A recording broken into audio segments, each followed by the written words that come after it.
#1 Iron Age Booty Daddy.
Ladies and gentlemen, welcome back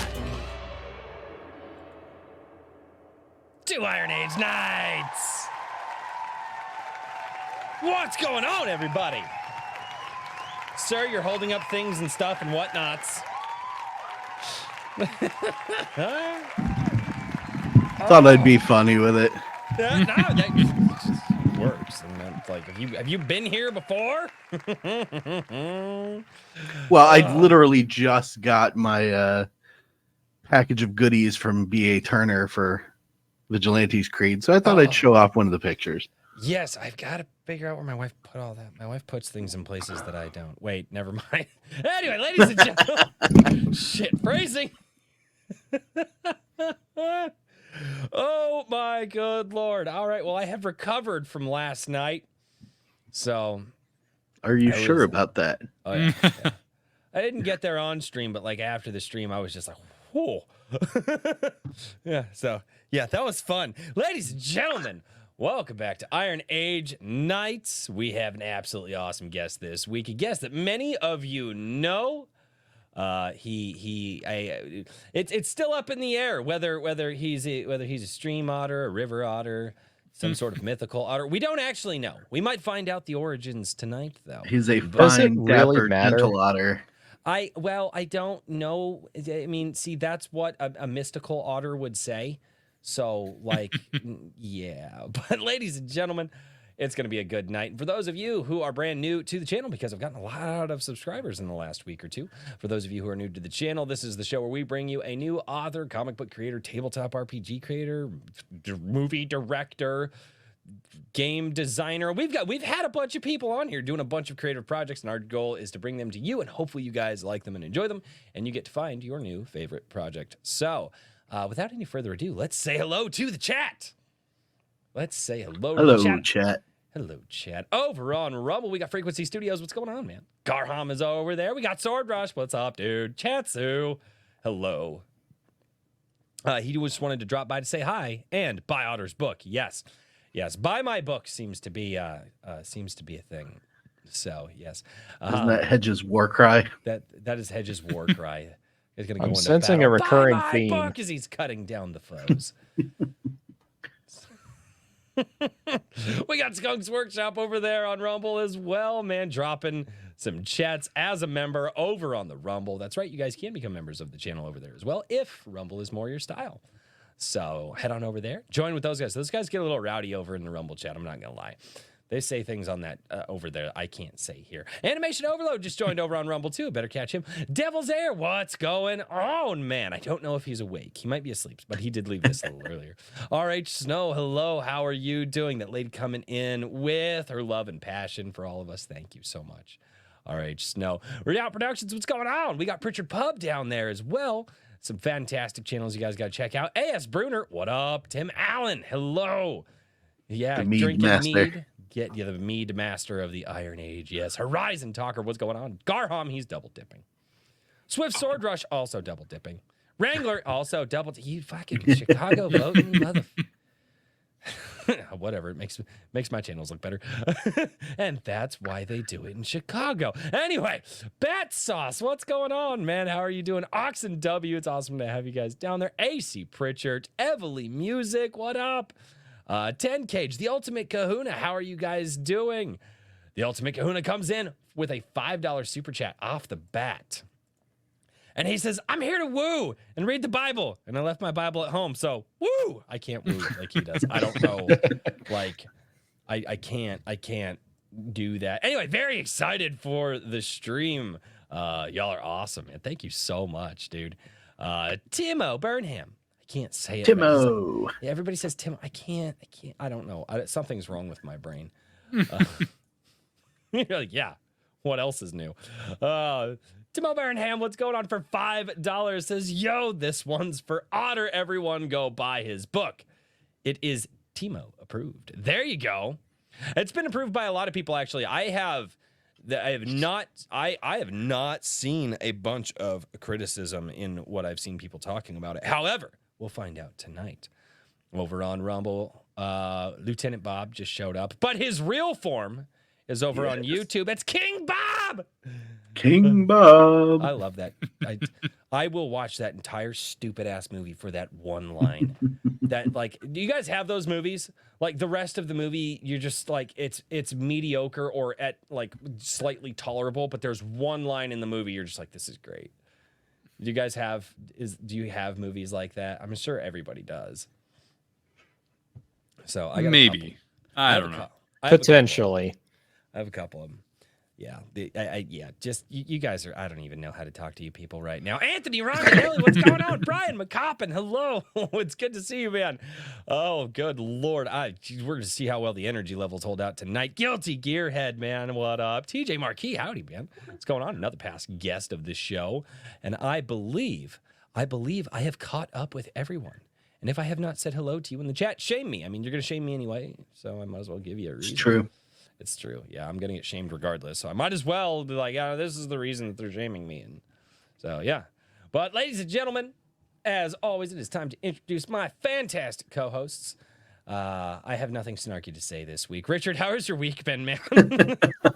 Busy. It's been a busy week trying to get everything out the door from the Black Friday little swag pack sale and everything else. And so that's been good, but it's there's things you just never would have expected. It's like, thermal printer problems, and you're like, this is what my life is now, just like these little things sometimes. And but overall, very good week. Hopefully have some exciting stuff coming up. Submissions closed for issue number 4 of Anvil yesterday. Thankfully that's closed, because I don't like it's just shy of 1 million words that are under consideration. So I'm my God.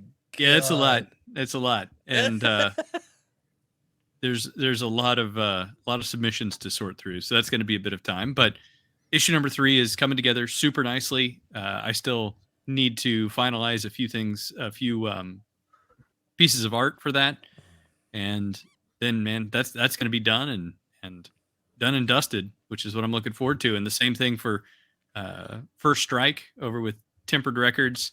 That is coming together, and I think hopefully that'll be wrapped up this weekend. It's gonna be a good one. So there you go, man.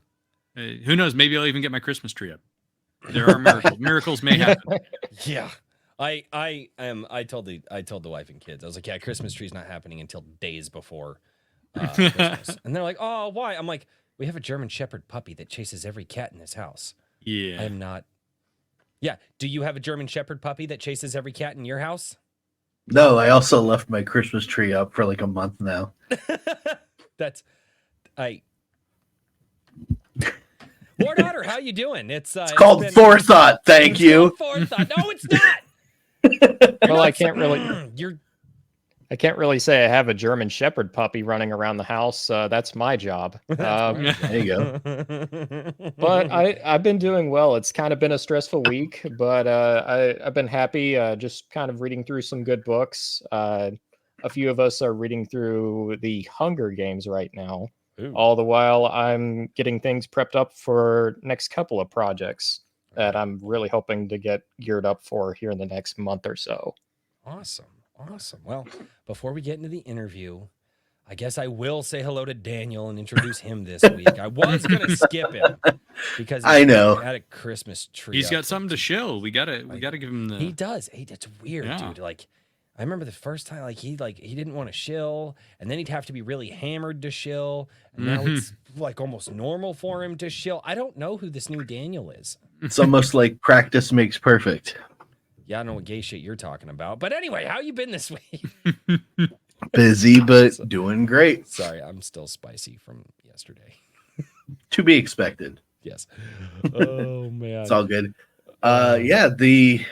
We're all caught up on everything. The only thing I have left to do is finalize the physical printing of the special edition number ones for the campaign that started last week on Fund My Comic. And distribution after that, which I have to reach out to RJ. Who be RJ? Critical Blast. Oh, Mhm. hey, yeah, I've heard of that guy. Yeah, very great guy. Very, very helpful. I have not touched base with him yet. I think we. I happen to be part of Nerd Trivia on Aaron's Immortal Rising show 2 weeks ago. I have still not checked that out yet. I've been meaning to, and I have failed just horribly, like absolutely horribly. What a coincidence! I failed horribly at the trivia. Dude, Yeah, the three of whenever us I are was not- whenever I was in the first one, I got one correct, and then everything else I was just like, I guess I'm not that much of a nerd. Like, dude, it's funny too because you're like, oh, I'm like, my nerd cred's pretty good, and then you start doing trivia, and you're like, holy shit! Like, you're like, wow, I'm a pretend nerd at best. Like, I had the unfortunate experience of having the answer, and then as soon as my name was said, the answer went. yeah. oh, don't you love that? Yep. That's I love when my brain does that. Yeah. Michael Bancroft called I had a moment like that last week and I was like, what? I was like, I couldn't remember Jared Crispin's name. Like, it just would not populate in my brain. And I was like, he's doing the movie and it's the thing. And I was like, Christian, no. Come on. I was like, brain. And Bancroft is like, stream brain. I get it. And I'm like, yes. Jared Christ man. His Royce.exe cannot be found. So, all right. And I am so glad that I used the time for the introductions to do something that I should have done like 4 days ago, because it would have really saved me from this. But okay, the Lord Otter's links are now down in the description of the stream, everybody. They weren't there before, but they're there now, so you can't prove it. Yeah, they were always there. Daniel, mic down or Royce, mic up. I can mic up. I can mic up a lot easier, so let me just mic up real quick. I figured out why the music was crappy last night in the intros. I know why. Tell me when that mic volume is good for you guys. So I just went up another 25. No, Mike was fine for me. I didn't know. Yeah. No, the music last night, everybody's like, yeah, the music's cutting in and out. And I was like, And then I looked at my StreamYard settings, and StreamYard reset everything. And it's like, no, we're going to just auto do everything. I'm like, StreamYard, I am not a $25 streamer. I have equipment. Let me do it. And I want to do. No, you will use their settings. Yeah, and you will like it. No, I do not like it because it just Failure to comply will result in resetting of your settings so that your music screws up. I will not comply, you bastards. I will not do it. Frederick Guimont, he's Canadian. Everybody see in the chat, he's Canadian. Shame him as such. All right, ladies and gentlemen. So before we do this, let me make sure I've caught up on everything. Yes, I don't see any more chats. I think I've caught up and said hello to everyone, so that is a good thing. And there are some lurkers there. I see you, lurkers. I see you. YouTube tells me that you're there. So Lurky lurkertons. yeah, I'm okay with it. I'm okay with it. It's they've got secret love for the show, so I'm good with it. But anyway, so ladies and gentlemen, I am very, very excited to, and I'm actually very excited how this worked out. See, there's a lurker right there. I said lurkers and one of them showed I'm sorry, Jamie Harbert. Oh God, I can't speak. Jamie Harbert. Hello. But so this actually worked out really well. We scheduled the month of December, and in our infinite wisdom, forgot who we talked to about possibly having on shows. However, one of our original guests this week was like, "Hey guys, I need to reschedule. There's personal things going on that weekend, and I just can't." We're like, "Yeah, cool." So this week was open, and we're like, well, and in our infinite wisdom, we didn't reschedule this week. Probably wouldn't have done it. And then the Lord Otter comes in from a mighty golden ray and is like, "Hey, you said I could be on stream with you. Did you lie to me?" And I was like, actually, no, I didn't lie. But thank you for saving my ass, Lord Otter. He didn't lie. He just forgot. It's fine. I'm a moron. I keep trying to tell you people I'm an idiot, and some of you believe me. I planned it out all along. I planned to hear like it was me the whole time. So, dude, I'm actually really glad that you reached out again, because this was something that we had talked about, and again,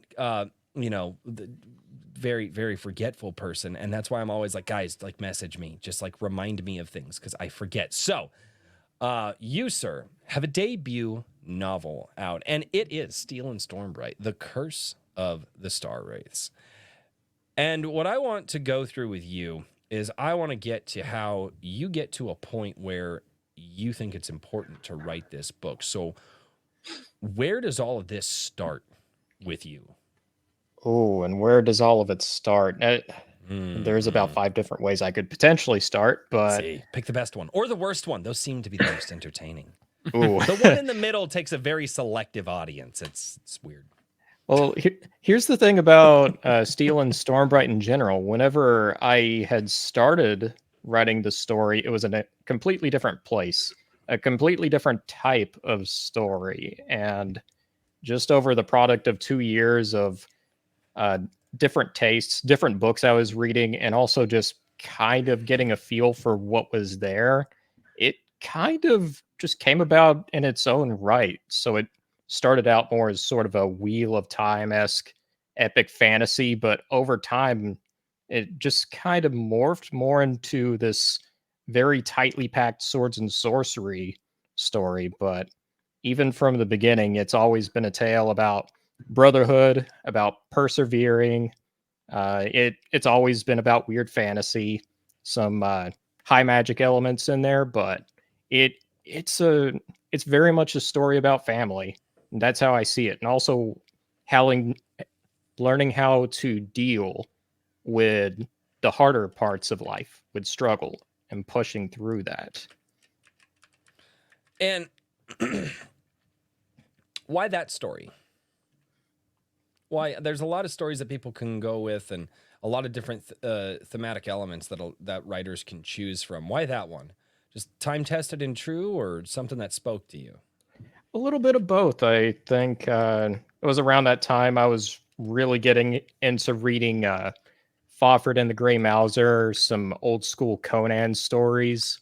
And I've always kind of been a big fan of seinen manga, sort of along the lines of like Berserk or Vinland Saga, Vagabond. Okay. And I'd seen a lot of potential, a lot of things done with both separately, but not a whole lot where you kind of blend the two. And I've always seen a lot of potential there. And sort of like with that, with a dash of epic fantasy on the side, and you sort of have this brother brother dynamic. That was kind of what bound it all together. So it's kind of been the slow process of just seeing all of this balling up over time. How do you test all that against, like you said, you've seen a lot of these things before and you want to combine it. So it seems like every writer, there's a balancing act there that you have to do, but when you're combining that many themes, it seems like it gets pretty insane.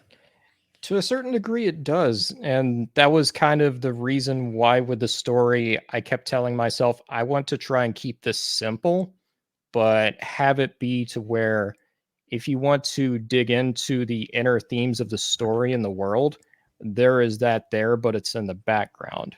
So that was the kind of the hard limit I set on myself whenever I was writing this, even from the very beginning.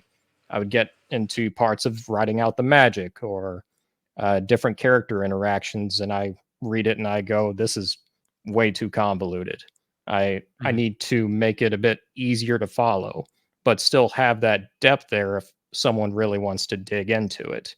So it's all a balancing act, and honestly, over time, just having other people read it, they even gave me different tips and pointers on how to balance it better. So it's all been about that. Did the change from a more sprawling epic fantasy to kind of like this reduction down to a smaller sword and sorcery tale, did that happen as you were writing or as you were kind of like laying things out? So it was a little bit of both, but Hmm. primarily while I was writing. So whenever I had first come up with a story, um, always one of my main inspirations for the series has been Fawford and Grey Mouser. I love the buddy cop dynamic that's done there. There's a lot of Hmm. buddy cop fantasy, and that was always kind of there. It's always been a tale about two brothers, but there was a lot of travel, a lot of sweeping stakes. But just over time, it was really kind of like how they interacted with each other and bringing in more cast members. Uh, there was a certain tone I could feel whenever I would read through it time and again. And I went, there's this energy there, but it feels like it needs a bit of a tighter pace to really bring that out. And that's always what I kept feeling, even from the very beginning. There's this dynamic I could feel in the back of my head, and the longer that I wrote and just went over it, the clearer that got over time. Hmm. So, were you a big fan of the shorter sword and sorcery style before you, or is that kind of a more recent thing? Because I know personally, I had not. Let's see here. I had read some like older fiction, that some of it classified as the pulp classics back whenever I was in, I don't know, high school, and I was going through really old uh, paperbacks and things like that that I'd found in my grandmother's house and whatnot. But I hadn't really gotten back into them in the past until, I don't know, probably 2 years ago. Is that something that you similarly experienced, or have you always kind of been a fan of that style? I'd have to say I've always been more of a fan of the shorter style of fiction. I think that's kind of why I've always gravitated more towards pulps. Hmm. Don't get me wrong, I still like epic fantasy. Like I like the Shannara series. I like reading through Lord of the Rings, and I like certain bits of world building that's within those series. But I also sort of have a shorter attention span, and especially within the age of the internet and everything, having a shorter Hmm. style story really kind of fits that type of pace a lot more. I think the market is there, whereas Mm-hmm. before, Yeah. back in the 90s, full book fantasy was more of the norm, with like Wheel of Time. Yeah. I've noticed that quite a bit is that there are a lot of shorter books, novellas, and coming out lately and a lot of like anthologies and stuff. So like the short story thing and shorter stories really seem to kind of fit the day and age, for sure. Do you think the longer form is going to come back? I think there's definitely a place for it. I don't think it's mutually exclusive. But I do think been a big movement back towards shorter style writing, shorter fiction. I think it's beginning to become popular again. But I do want there to be sort of a macro story there. I think that's something that's been established really well over the last few decades, having these sweeping macro stories, but also sort of having like this episodic structure bridging it together. So you get the best of both worlds. That I like that. That is well, and not only that, but getting the episodic stuff in there, you have people going, well, I want to see the next episode. When's it coming out? And that's the inherent issue with doing things episodic, at least in a written format, because it takes so long to produce. Either you create a bunch ahead of time to pad your schedule out, or your people end up wandering off. I mean, they'll come back, obviously, if they like the story enough, but attention spans nowadays, you either need to, throw the whole season up there at once so they can binge, or suffer the gripes and complaints about posting an episode every week, an episode every month, whatever. Well, we do live in an on-demand world, though. Like, and that's the thing. I mean, everything is on demand now. Like, and it's. I think that's one thing that's really gonna. I think a lot of authors are gonna have to face is like, the Netflix model. Oh, I just have it when I want it. You know what I mean? Yep. And it's like, so you put out a bunch to binge for a little while, and then. People take a break. The difference is, though, I guess, is that, if you were to do like a binge model in books, like prepare 3 or 4 books, or I don't even know how that works, but you prepare however, in author terms, you prepare as much as you can for like a once a year, like drop for, like a month or 2 months or whatever, so people can binge that. And if you do it well enough, it's not going to be like junk food, right? It's going to be a well-written, well-told thing, and then they wait until the next year when the next binge comes out. I mean, I don't know. In theory, I mean, Blaine Pardo's got a pretty good release schedule system, but that's because he writes multiple books ahead of time. So he's got a pad, and he can release on a schedule that's a lot more conducive to keeping people's attention. And whereas a beast. Yeah, he is a beast. Well, and I mean, he's also got like 30 years experience on some of you guys too. So you can't really, I mean, you can't knock that at all. No. By that time, he's well ironed out the whole writing process for sure. Yeah. Yep. And I mean, my personal schedule is 3 a year, which is, a 4-month lull between whatever it is that I'm putting out. And it's not necessarily all going to be from one series, but that's sort of the sweet spot of what we're doing. And like from the model of binging, Royal Road existed forever. Amazon tried to do it on a more massive scale with Kindle Vella, and it just never really took off. Some people did get some traction, but it didn't get the attention that they thought it was going to get, because writing is different from television. Television is a visual medium. It requires very little effort on the user's part. I dissect what I watch quite a bit. Do you dissect it while you're watching it or after? Wow. It's what makes it impossible to watch a movie with me. Fair enough. My wife, she's just like, shut up. Tell me about it afterwards. I'm like, no, but this is really good now. It's actually why I hate most modern movies. Like something has to be done very, very well, or it's the second that I start to see something, I can't unsee it, and then I just kind of take the Mickey out of it while I'm watching it. So I don't, yeah, that whole no, I just turned my brain off and I just what? No, that's not me. I'm like, huh? It is a thing for a lot of the younger generations now, though. Well, that's a depressing topic. Hey, Lord Otter, so you've got a book trailer. Yeah. I've Yes, got a let's book check trailer. that out. Do you like my segues there? I do. Okay. I suck at segues. I have to figure them out better. I have to figure the. I think the Hey Look beer format works well for us. Hey, look, beer.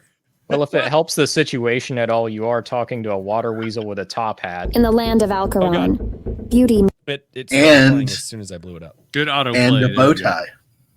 And a bow tie. Yes. Bow ties When are we cool. going to get the VTuber version? Yeah, we were actually, yeah. Otter, you need a VTuber avatar. You know, that's. I'll put that in the plan. Have you not thought about that yet? I've thought about it, but not seriously. It just, Honestly, I think it would be a lot more fun if it was just that image, but with the ability for the mouth to move. no, you got to do the full 3D, full 3D. I mean, Otter. that could also work, I suppose. It's kind of kitschy. It's cool. Or what you need to do, it's do like the VTuber thing, but it's just a video of you, and like you'll leave frame, and then you'll come back with some sticks, and then you'll pad out the Oh, there you go. the little dam like a beaver or whatever otters do. I don't know how otters be. I'll be a full-on. They otter float poker on then. their back and make cute little motions with their hands. Right. Just have you just sitting there floating on your back, just spinning the whole time, and then you talk. Okay. Are you implying I'm not doing that already? Well, Just spinning around? But we can't see it. Oh, Ooh, we could do like the old idle screen thing where you just sort of float in like weird random around the screen, just going around and around and around and down. Yeah, it'd be awesome. Okay, trailer time. All right. Before I get too into that, Yeah. That was yeah. That's all right. Here we and go. this one was made by James Esparza.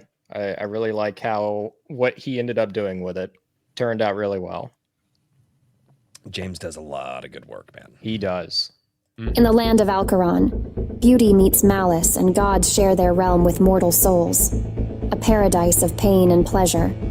A cruel goddess watches over a kingdom that seeks to conquer all.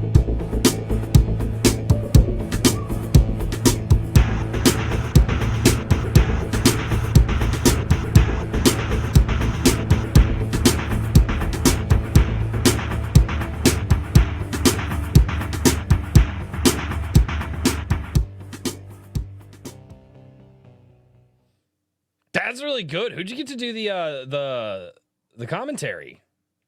I Playing. think that was AI. That was something yeah, that it James had sounds done. AI generated. That's cool. Everybody gets all mad at AI. It's like, that's cool. Boo! No, sorry, we'll not go there. You want my hot take on AI? I'll give you my hot take on AI. I don't want your hot anything, Royce. Thanks. Let's see if I'm suddenly Christmas concerned. dinner. You want I just hot see the anything? whole Well, fine. AI You won't get argument. shit at the Iron Age barbecue. I see the whole No, AI Jeremy, you said you argument, didn't both want my sides hot flogging anything. each other. I'm just this guy around at the corner, just smashing clams with a rock.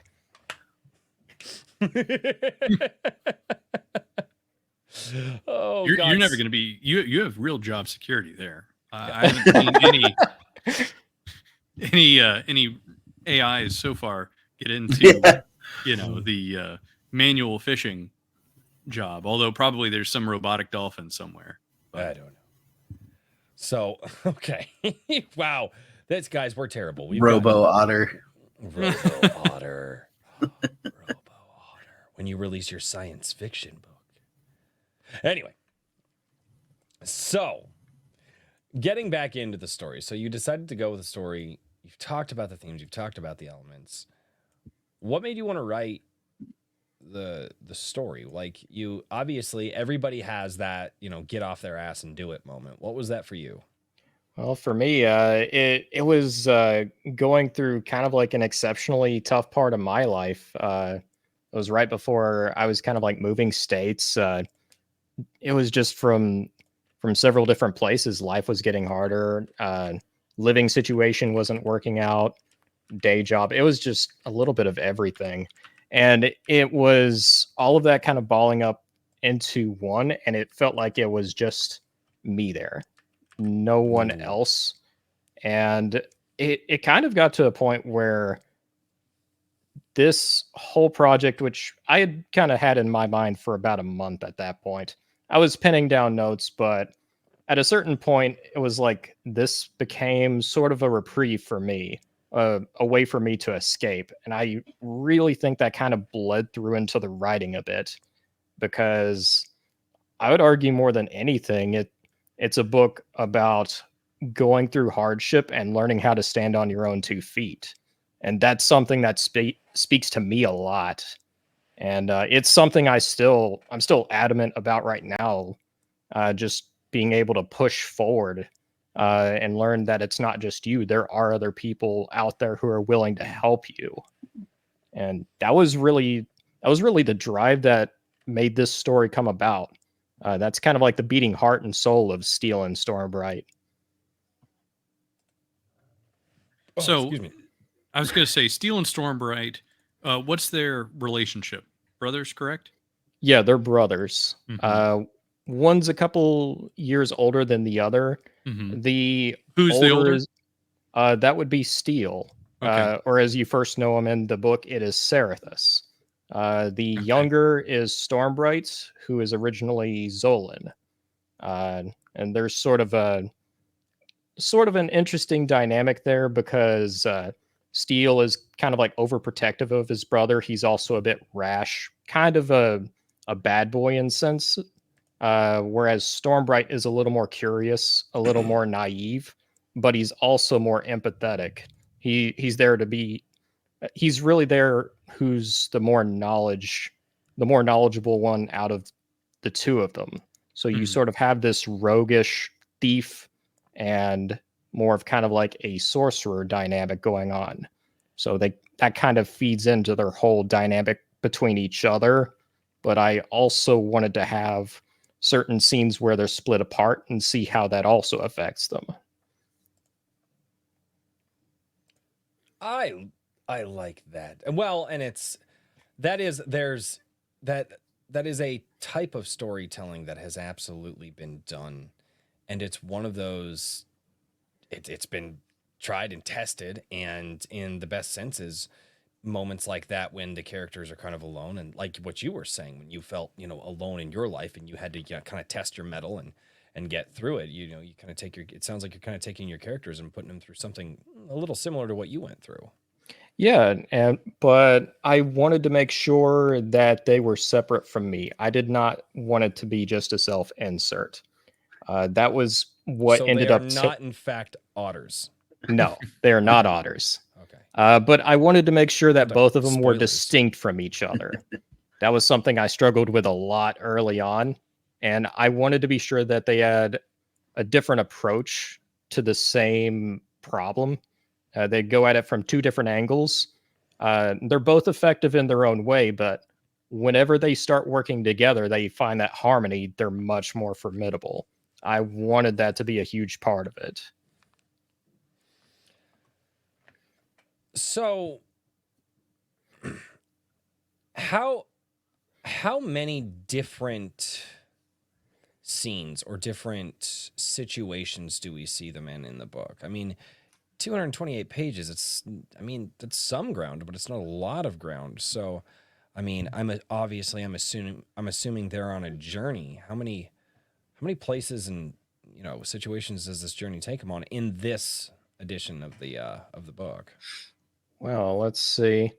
If without really getting into any spoilers, they are slaves at first, but later on they become gladiators, soldiers, and then freelance adventurers. So you're covering You're covering some ground there. Yeah, that's Yeah. a lot of ground. That's a lot of ground. Wow, I was not expecting that much. What's And the that- word count on this? It's just over 50,000 words. Okay. Yeah, I was gonna Originally, say it was 200 much pages, more. roughly. Yeah. So it's firmly in the novella zone, I would say. So Right? it will only take me a half a year It- to read. It's Just right around the shy. novel zone, but just shy. Yeah, I was gonna say I think novel starts at 70, right? I don't know. It depends on who you ask. I think it's Generally also speaking, people say it's different genres have different lengths, yada yada. generally So, speaking, novels are 60, 65 and up as Mhm. far as word count, but that it really depends on who you ask. Everybody's got a different opinion on it. mhm. Bat Sauce, long novella. Yes. Yeah. Yeah, it's a long novella. Yeah. I was kind of comparing it to other series at the time. I think one of the longest Conan stories is like 70,000 words. I think Mhm. that's Hour of the Dragon.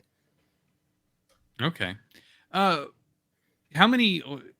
Okay, just out of curiosity, with this being your first entry, what's the overall story arc? I mean, do they reach a significant conclusion here, or is it kind of setting up more series? So at one point it is setting up a larger story, but Mhm. primarily what this book is about Steel and Stormbright gaining their freedom Mhm. and learning how to tread on their own 2 feet across the world, because throughout the entire novel or novella, they are being hunted, basically. Yeah. If they're not slaves, they're actively being pursued. Mhm. And later in the story, this kind of scales up a little bit, but it's still essentially them. Mhm. And my villain, General Karst, she's pretty well the embodiment of the society that is enslaving them originally. And she's kind of like a symbol of both what on first appearance seems like legendary heroism, but Mm. once you dig into it, it is utter depravity. So I really wanted to have sort of like a dichotomy there of sort of like the false knight in white armor. Gotcha. All right. All right. You took two young men, and I've seen the pictures, and put them up against a rather decent looking evil lady. Do the young men get ensnared by the evil lady at some point because they're just like, damn, she hot? Like, is that a thing? There is a moment of temptation at one point. There, okay. I guess it's I just remember stuff. They used to put stuff like that in like Power Rangers when I was growing up. So as soon as you were like, oh, it's an evil lady character. Later seasons, not the earlier seasons. Power Rangers. Power in I was space. gonna say. What are we thinking of? Do you have like a weird No. attraction to Rita or whatever it was? I mean, No, the later seasons you had. I'm a little worried here, Royce. No. They Astronema from Power Rangers in Space, and then I forget that you're still a youngin' here. Yeah. No, anyway, but what was funny too is it was funny when like, you know, because they go through like the whole show, and like one of the characters will get their ass kicked, and like one of the guy characters gets their ass kicked, and then all of a sudden, you know, that it all turns out at the end, and they were just like, yeah, were you terrified? And they're like, yeah, kind of. She wasn't bad to look at. And they'd like just throw cheeky things in there like that. And so it just, when I'm like, okay, so I had to ask the question. It's like, you got two young men going up against what is essentially this woman who, and like you said, with utter depravity. And obviously there are various, that's a range, like depravity is a range, right? And so it's like, all right, so now not only are we going to test them physically, but we're going to test them, you know, mentally and spiritually and in those ways as well. And, you know, I think that's something that so far I haven't seen a lot of characters get tested in that way in some of the books that I've read. And I haven't read many, but it's just an interesting thing. And that's why I had to ask the question. Well, specifically, she's sort of like a femme fatale in a few ways. I wanted it to be where she is a character who is very clearly sexy, but Fuck you, Richard. she's also using it to her advantage. She knows she's sexy, but for her, it's a weapon, just as much as her rapier is. So it's just another angle of getting an edge in the actual conflict. That's really cool, dude. Doing a femme fatale villain character, I haven't seen yet. I've seen the sneaky backstabbing female characters, not necessarily in the femme fatale form, but it's really interesting. Why go with a villain? Why choose a villain like that? I know in an earlier conversation we were having, you had mentioned that it didn't start out like that. Where did the villain start, and how did you end up here? Oh God.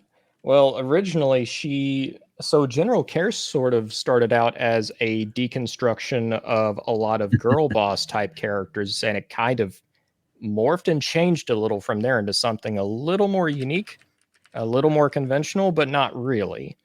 At first, she was kind of a deconstruction of characters like from The Last of Us 2, characters like Abby or what Ellie turns into.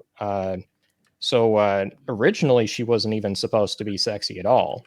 And in an earlier draft, she was a lot more masculine. But as drafting kind of went along, and especially once I really determined what I wanted the story to be, I kind of put two and two together. A lot of classic swords and sorcery stories, there's plenty of femme fatale villains that are both sexy and powerful. And so that was kind of me saying, oh, yeah, she can be sexy, but she can also be dangerous. And part of that is where I came up with the idea of her being a falconer, which is a special type of military rank where with her divine goddess, she's basically granted a drop of their blood. Her strength, mental acuity is enhanced, but it doesn't really alter her appearance at all because it's a balance of domineering and beauty. You definitely put a lot of thought. Well, I mean, and I don't say that to sound like demeaning, but like you're attacking characters from multiple different angles and personality traits that all can bounce off of each other. You said you worked on how long did you work on this book? I had worked on this book for around 2 years. I probably would have gotten it done sooner if I went with the original concept, but that original concept was rough. I wasn't too happy with it. So when was I guess, when do you make the decision to go from original concept to this? Like, how deep into it are you? Well, the big change was, it was really just kind of like along a walkabout one day. And for the longest time, I had a working title in my head of what the book and the story would be. I think the working title was like the Storm God's Herald. And earlier drafts, it was a bit more of a chosen one type story. I wasn't too happy with how that turned out. But as I was coming along, I was thinking, this needs a little more grit. It needs a little bit more of a tight pace to it. What would really fit that? And the name Steel and Stormbright came to my head. And as soon as that hit, I went, I know what I'm doing. I know exactly what I'm doing. It was clear from then on. And that's where a lot of it really started to change. The world was pretty well the same. The major plot beats were very similar. But so at that point, all I really needed to do was trim a bit more fat, get the pacing to something where I was satisfied with. But most importantly, it fit these characters to who they were. They had different names at that point, but that name Steel and Stormbright, I went, they don't immediately start out as heroes, but they become heroes. So they adopt those names as they go along. And in the greater moments of tension, sort of as a callback to those earlier drafts, I wanted them to address each other by their original names. So if they're getting beaten down in battle, or there's a moment of dread or danger, I want them to be calling each other by like Sarathus or Zolan, not Steel and Stormbright. So it's pretty much a declaration of them wanting to be who they are. Like, this is their actual ethos where they want to be. That's fantastic. Adds a nice level of depth. It does. And that was not planned out whatsoever. That just came along. So I feel like this is a good time to go over here to the Amazon page. And if you're all right with it, Otter, I would love to do my horrible dramatic readings. Yeah, go ahead. For your blurb. But I love this. And all of your description there, I felt just fed really naturally into going into checking this out. So as you guys can see over here on Amazon, this is Curse of the Star Wraith, Steel and Stormbright. Let's get that link down in the description for you guys. And as you can see, I ordered it on November 19th, and it still hasn't shipped. Amazon. Oh, Amazon. Oh. I've had a few issues with Amazon. Yeah, I should have ordered from Barnes & Noble. But no way. Blame the supply chains. Yeah. God, don't get me. Anyway, in a world where gods walk alongside mortals and humanity is cowed into submission by the Empire of Alcaron, two brothers find themselves in the wrong place at the wrong time. Taken from their homes and subjected to terrors that would drive any man insane, Sarathos and Zolon will have to learn just what it takes to be men in a world that appears indifferent to their very existence. Following their journey, our heroes shall find themselves pitted against a slew of unspeakable horrors, all the while they are being pursued by General... how did you say the name? Sarest? Karst. God, I need to learn how to read. A woman whose reputation... It is a fantasy name. Yes, it's all fantasy names throw me off. A woman whose reputation and malice knows no bounds. Nowhere is safe. Instead, both will have to learn the true meaning of strength, resolve, and friendship. They will have to rise to the occasion when all else would rather have them turning away in fear. They will have to become Steel and Stormbright. Dude, that's a really good blurb, man. Thank you.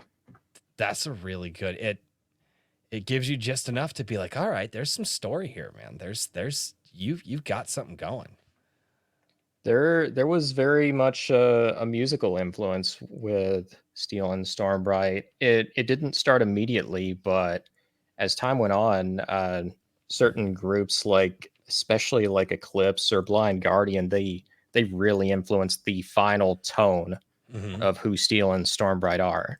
It very much kind of feeds into the I'm a hero, but I am also vulnerable, and I will likely stumble and fall at certain points. We're helping each other back up, though, and we're pushing forward. So they're human. Yeah. I mean, no, and is it okay? Is it? Would it be easy to get kind of lost in the hero fantasy where it's just they kind of forget to be human? Was that something that, hey, there's those Harleys you were telling us about? Yeah, it's all a time and game with muting my mic right at the exact time. I know you're good, dude. You're good. Was it easy to stay in that lane, like the human lane, or was there a moment in the writing where you were like, oh, okay, I went there? You know, they're not struggling enough to be believable. Like, because I've never written a book, so I don't know. Yeah, especially this was the thing that kept me just scratching my head with those, like the first draft or two, because I think I got to the end of the second draft. I was reading through it and I went, this story is fine. It's not bad. It's not amazing. It's just fine. There's nothing really unique to it. And I went, I know there's more here. I know there's more emotion there. And that's why that's part of why there's a lot of seinen manga influence in this from the very beginning, because in some of the best seinen manga, it's just raw emotion for certain scenes, and you can feel that. And especially early on, because first few chapters, Steel and Stormbright are just kids thrust into a whole situation that's way beyond them, and their whole goal is just to survive. So I knew there was more there than what I had written. And those are also some of the darkest few chapters. They're having to learn how to actually stand on their own 2 feet. And that's where I wanted them to struggle the most. They don't truly become heroes until later on. So I want to have them lose at least a couple of times in meaningful ways before they can succeed. That was really important to me. What were your you said that there's a number of seinen manga that you pull from. What would you say are your big influences in that regard?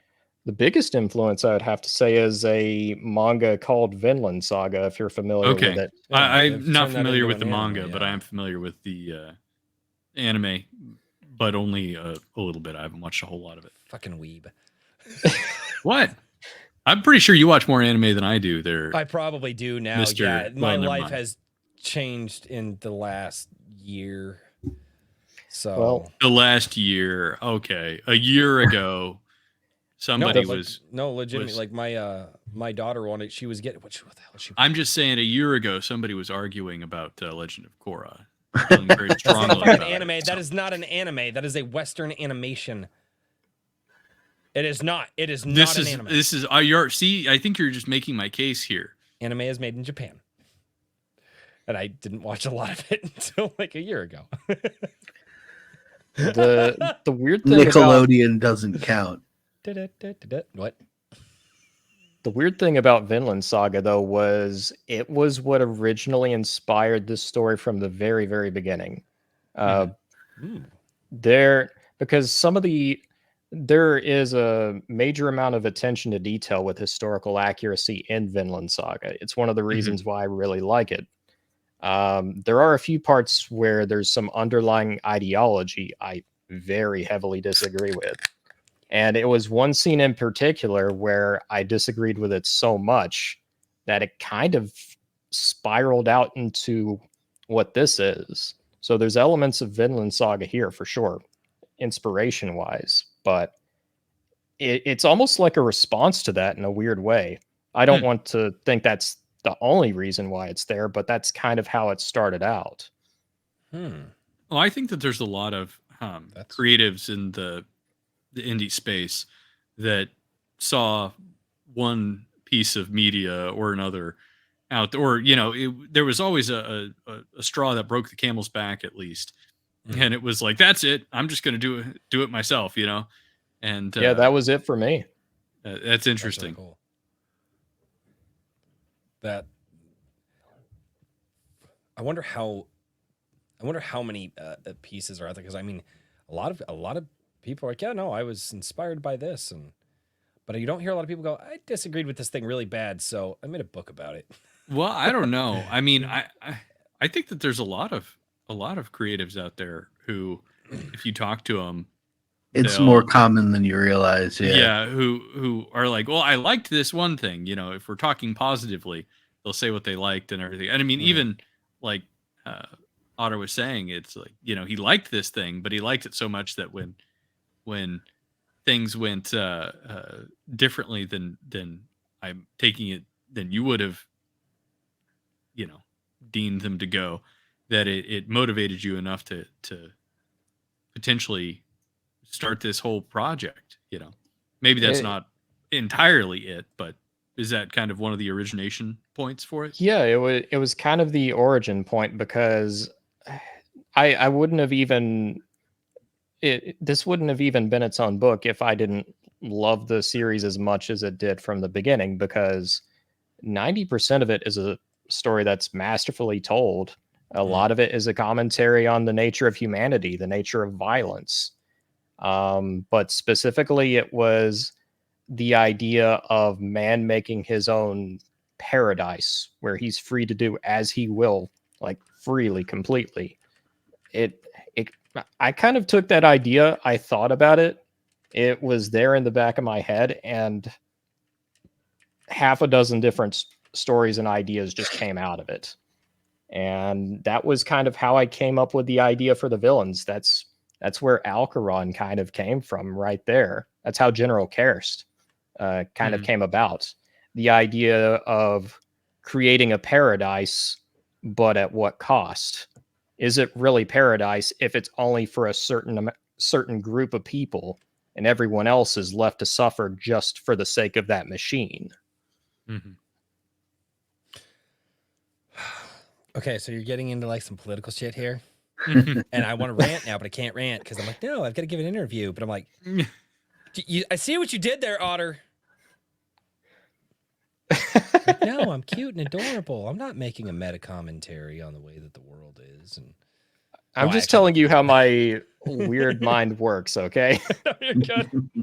You're good. I'm not gonna rant, guys. It's not deserving of it yet, but it might be. I just need to make a few more comments about anime or not anime, apparently. Oh God. And we'll send him over the edge. It just, No. No, I no. We'll let him Herman rant should send me later. some Yeah, pointers. I can rant later. I can rant later. It's fine. It's fine. We've got the Otter here, and I haven't even done the dramatic reading of the first page. Why did I do it like that? YouTube is changing me in ways that I don't like. It should only be concerning if you're doing it in real life too. He does spend a lot of time staring off in the distance and mumbling to himself. I don't mumble, dude. I have full-on conversations with myself. Get it the fuck right, okay? And people are like, "Oh, that's so funny." No, that's it's the thing. It's the my wife used to worry. She used to always think I was pissed off. She's like, "You're talking to yourself. Is everything okay?" I'm like, "Yeah, everything's good." She's like, "But are you mad at me for something?" I'm like, "No." Why were you talking to yourself? Like, oh, I just had this thing in my head, and I was just like really, really irritated me. I'm like, "No, we're good." And she was just like, "What the fuck?" It's my way to get I process lots of information. Anyway, but let's not do that boring thing about the way that my brain. Hey, Origin. No, I want the first page of the first chapter. Damn it. That is the first page of the first chapter. Oh, okay. That's awesome. That is a very long first page. Whoa. That whole thing is the first page? Well, that is an ebook format. That's not just the first page. Okay, usually first page fits right about there. We'll go to intensity. That's where we'll go. All right.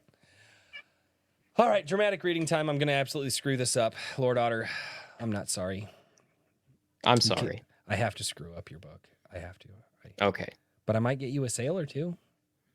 I'll take it. Okay. All right.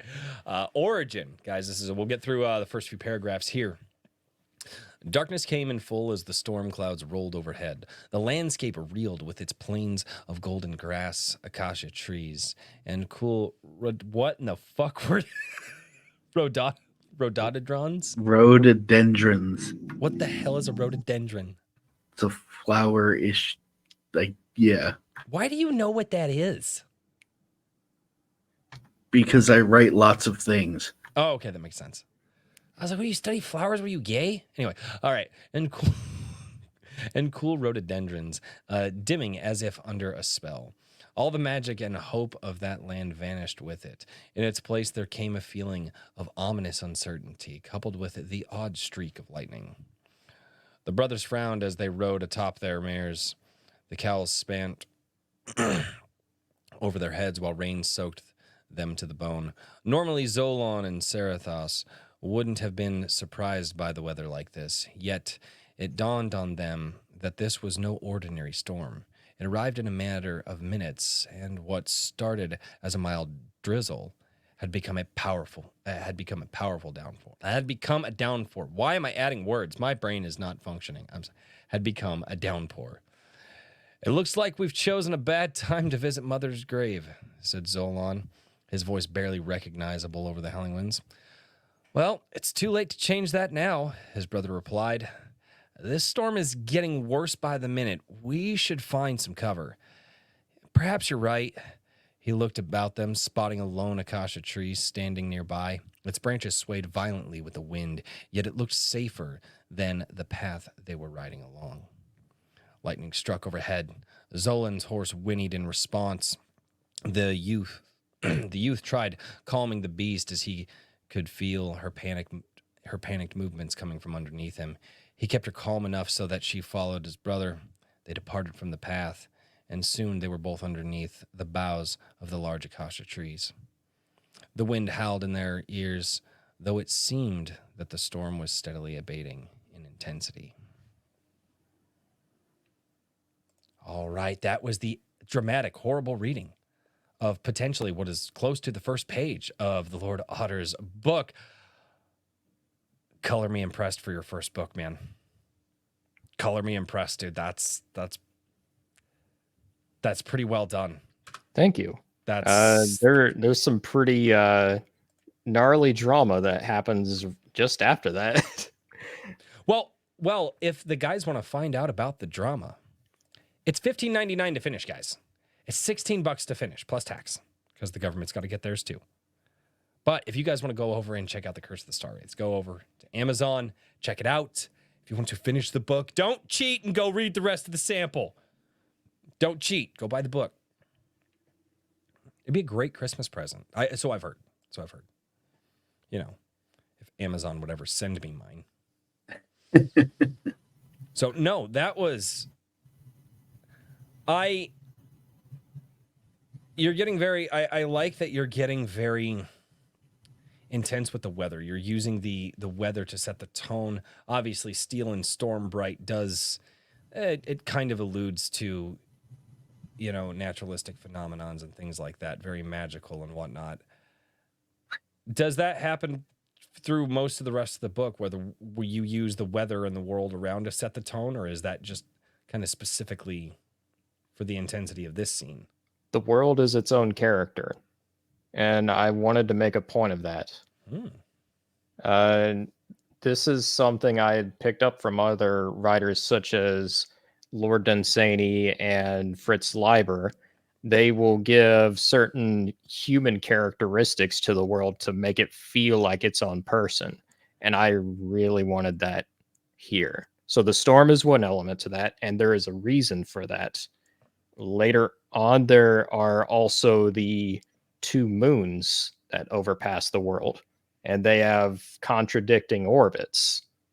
And part of the whole situation with that is over time, they will eventually pull each other in and crash into one another. But that's supposedly, it's indeterminate, but it's supposedly hundreds of years down the line. Supposedly. Maybe. Allegedly. Possibly.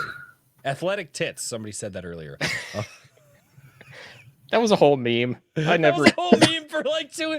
You were getting up to your book release, and all of a sudden people were like, guys, you got to read this book. It's got some awesome athletic tits. And I was like, what does that even mean? You can thank Billy Bob Sack for that. Yeah, he was one of my beta readers, and not surprised. Is that in the book? Yeah, no, not strictly. No, not strictly. There was one scene where it's like a throwaway line about a character's breasts. I say athletic breasts. Oh God. He goes, "What the hell, Otter?"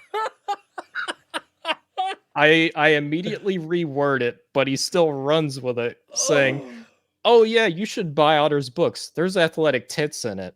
I go, "Okay."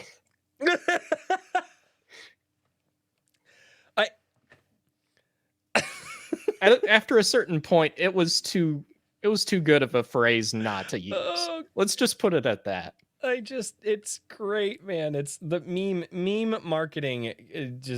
Yeah. Oh God. That's great, dude. Man, there's a lot packed in here. I wanted to be sure that the story has plenty of ideas that it cycles through, but I also wanted to make sure it didn't feel too rushed. And for the most part, it sounds like I've achieved that. I don't want to sound too presumptuous, but I hope I have. No, that would be awesome. I think that's what every author wants to do. There was a question I had. I kind of alluded to it in the beginning of this. What was one of your favorite pieces? Because I know you had some beta readers and stuff, and without obviously giving away like spoilers or anything, what was a piece of feedback that you received that was, I guess, your favorite piece of feedback, or like the most, or one of the ones that you thought was just like most beneficial? Like, oh crap, like whether it was in editing or writing or verbiage or anything like that. What was a piece of feedback that you got? Because I think a lot of writers are here in the chat working on their own things. And I think it'd be helpful for other writers to hear, feedback that you got, and it might help them take the feedback easier. Yeah, and I definitely know where everyone is, especially if you're writing your first project. You may receive tougher feedback, but learning how to take what's there that will actually work to your manuscript's benefit, it's such an important skill. The biggest one for me is that what you just read, that wasn't originally my first chapter. It was and it wasn't. Whoa. All right, now you're playing mind games with me. It was and it wasn't. It's hot and it's cold. Like, all right, Katy Perry, just tell me what we're doing here. I had a later scene be the first chapter and then it jumped back in time, but it didn't work. Oh. And I even had a few people who had read through the first chapter and say, "Wait, is this, are these people supposed to be their own race? Is this a faction? What's happening?" And I went, "Okay, something's off here." And this was a few different beta readers. They went, "I like the first chapter. There's some potential there, but there's a lot of unanswered questions that are just nagging at me."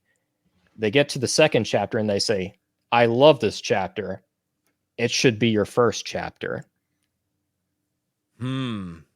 How?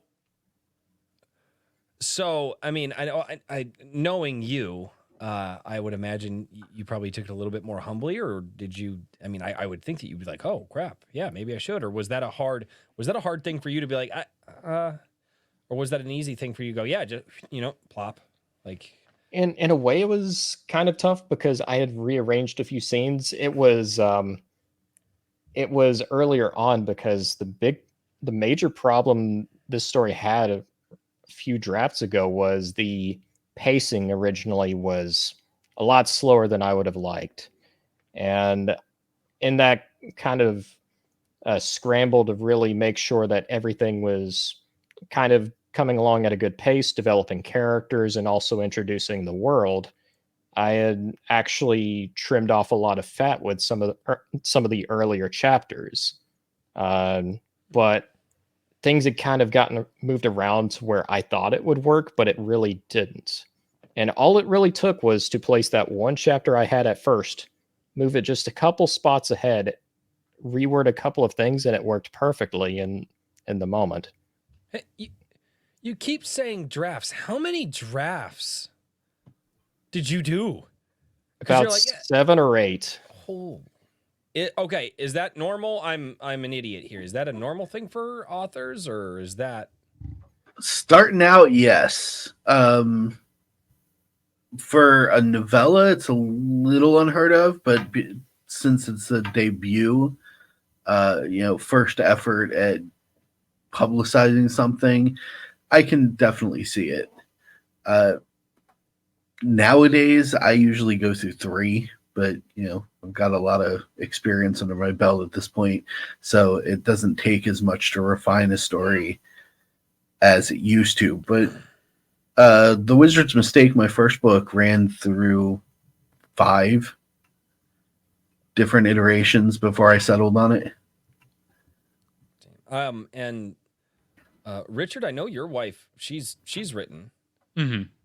I think like I would say first books have a lot of drafts, and I would also say just as a general rule that I think that before authors find a pacing where they're putting out books regularly and able to do it consistently, that there's often times where, and I mean, I'm not an author, so maybe the 2 actual authors here should speak up, but that whenever you're writing and you stop, sometimes there's a stop and start effect where you start going up a hill And then if you can't work on it for an extended period of time, then you realize, oh man, I shouldn't have gone up that hill. So then you get back down and go somewhere else.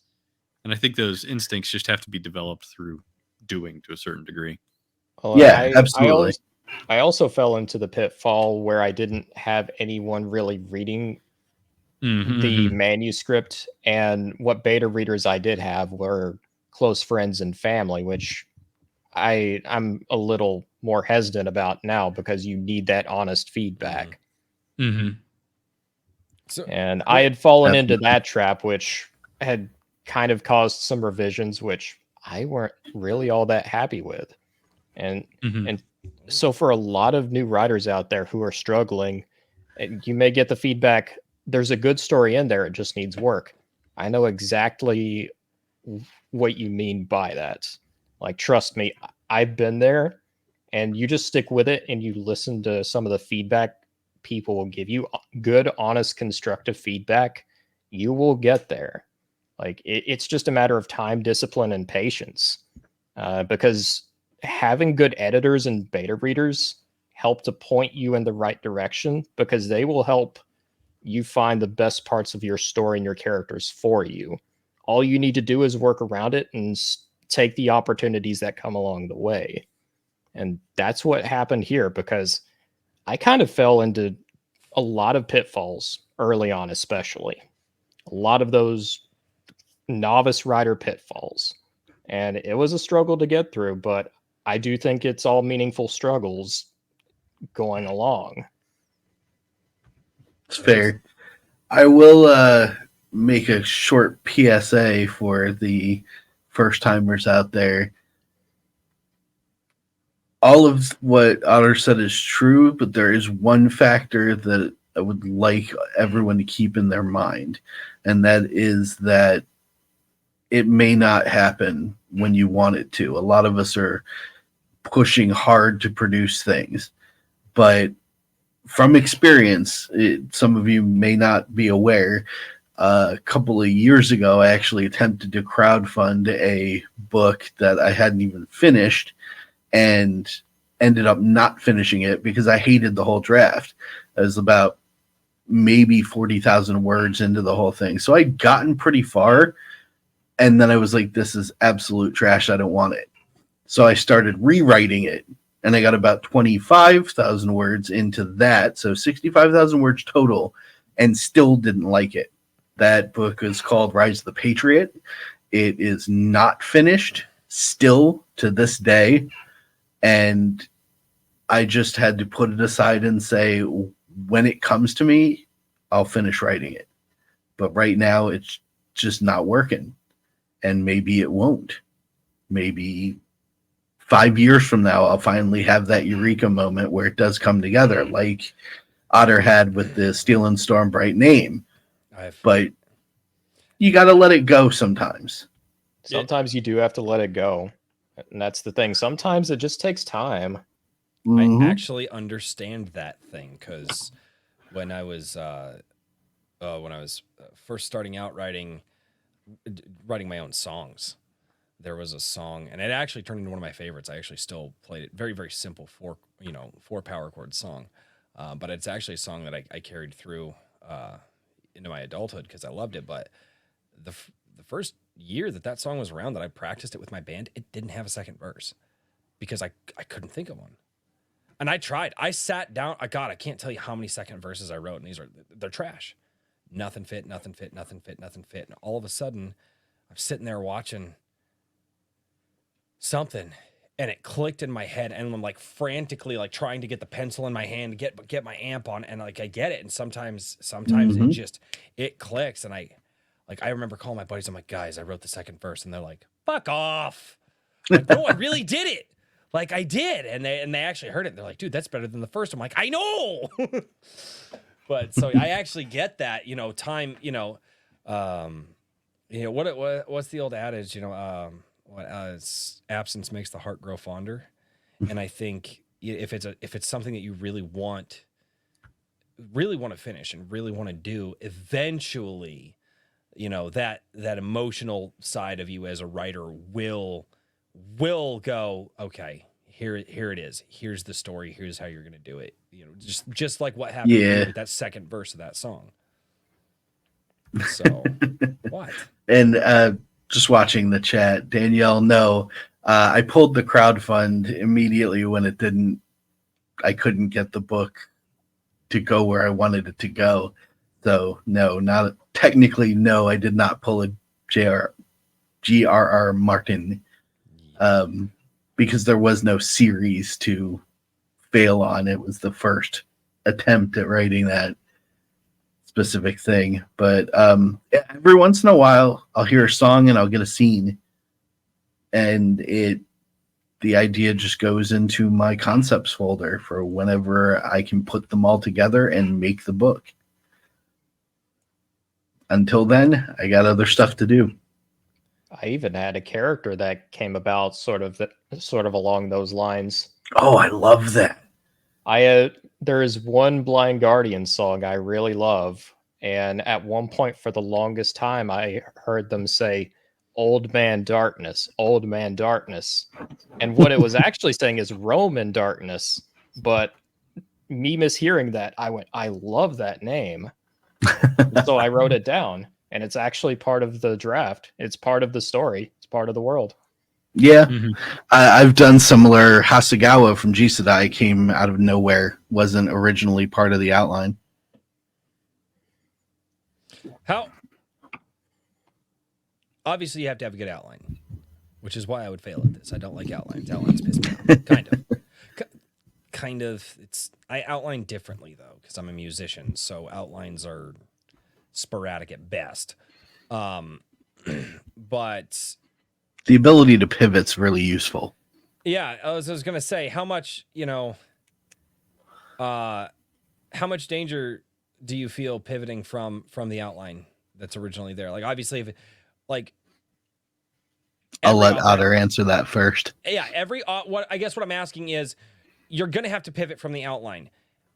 Were there pivots that you made that obviously are the correct call now, but in the moment you were like, I don't know if I like this. I'm unsure about it.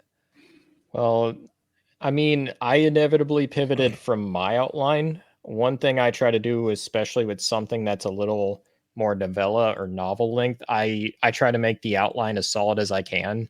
Try and iron out as many plot holes I can see right in front of me. But there's inevitably going to be that point whenever you're actually writing out your first draft that something's going to deviate, but it feels natural. It makes sense. And sometimes that idea you had at first will evolve over time. And how I did it isn't necessarily how I would recommend other authors to do it, because a lot changed from where it was originally. But I sort of saw a lot of these ideas grow up where I originally saw them. The base of it was there. There was the seed of that potential, but it grew over time into what it is now. Yeah. It's interesting. When I personally outline now, originally I was very rigid about it and it affected my ability to draft. But now when I do an outline, it's a couple of sentences that give me story beats and essentially a synopsis of what should be covered as far as the pacing of the narrative. Everything else is freestyle. I just sit down and I start writing. And sometimes, you go back into your next draft and you cut a part out and replace it with something else, or just leave it out because it didn't matter. It was rambling or irrelevant to the overall story, a character detail that nobody really needs to know. Like, for example, my original story for G Sedai was just Gabriel and Hannah on the run and constantly moving in the ruins outside. But as I was writing, I thought it would be interesting if they took refuge in an abandoned church. So I put it in. And then I thought, well, what if the church isn't abandoned and someone was living out there in the ruins by themselves? And what would that person be like? And slowly but surely the old man formed. And then as I was writing it, I was thinking, okay, this is just going to be a bit. Like, he's here, he says, stay for the night, here's some water, you're safe for now, I'll keep watch, or something like that. And then they would move on afterwards. But the more I thought about it in between writing sessions, the more the character grew. And I went from just this strange old hermit living out in the ruins outside of the city for no good reason to his family had been caretaker of that church for generations, because that's a big deal out there in Japan. You know, there was a lot of legacy when it came to holy places. You know, families took care of plots of land, temples, things like that. And I thought, he's by himself now, and there's this young girl who is just innocent enough to be endearing. What if they built a rapport? And from that rapport, the whole story changed, because all of a sudden she had a surrogate grandfather in this old man that I never planned. So being able to pivot that and quickly rearrange the outline some, because it didn't affect the grand scheme of the death duels between the killers and things like that, but it did add a whole nother element of humanity to the story that I hadn't originally intended. Yeah, and a good example of an idea that evolved from where it wasn't originally, were the star raids themselves. They weren't originally named the star raids. In my original outline, they were more kind of like akin to the best comparison, are kind of like Isildur's army, who kind of abandoned him in The Lord of the Rings. But over time, I always had this idea of a civilization that kind of reveres the stars, and it's part of their whole culture and tradition, because their whole goddess, it's widely believed that they descended from the stars, and they're kind of like the children of them. So as part of their curse, they come back as these ghostly beings. And at one point, it just kind of, I was thinking about it and I went, you know, the curse of the star raids, it makes sense. And instead of having them be sort of this more generic ghostly type figure, all of a sudden they're more of kind of like this abstract starry phantasma. They're just as dangerous, but there's a lot more to it all of a sudden. Interesting. And a lot more unique than going with the somewhat common, you know, undead sort of stylized concept. So The dangerous... now I want to ask you a bunch of questions about it, but I'm going to respect your no spoilers policy. I will say this, what made that part unique is they're much better camouflaged at night, for one. Two, I Makes always sense. had the idea that they can sort of like coalesce together. There's sort of an element of almost kind of like a hive mind, and sort of have like fractured memories. And as part of their overall tactic, they can mesh into sort of what's described in the book is almost, it appears like a rip in space time or something like that. It's just cosmos. So it's an evolution of an idea that started off as kind of sort of generic, but over time, the more I thought about it, the more it became it kind of came into its own. Yep. Almost like it wanted to be there. Yeah, exactly. Been there. Every single book I've written, something's been in that I never intended, and it's always incredibly interesting. Those, I think, are some of the best things when you're writing, when you're coming up with stuff, when you're, you know, and it's, I really, I think that's one of the things that I love talking with authors about, is because although a very different style of writing, but songwriting very much the same. And when you feel that thing and you're just like, all right, that, like, I've had songs I'm just like, I've thrown lyrics out just like, yeah. And then it just something comes out and you're like, man, I never thought the song was going to have this vibe to it. And this just wasn't what and I think those are some of the best works that people produce is when the two things, they just naturally emerge from the depths of your heart, your soul, your mind, whatever place it comes from. And I really do think that those are some of the best things to come in art.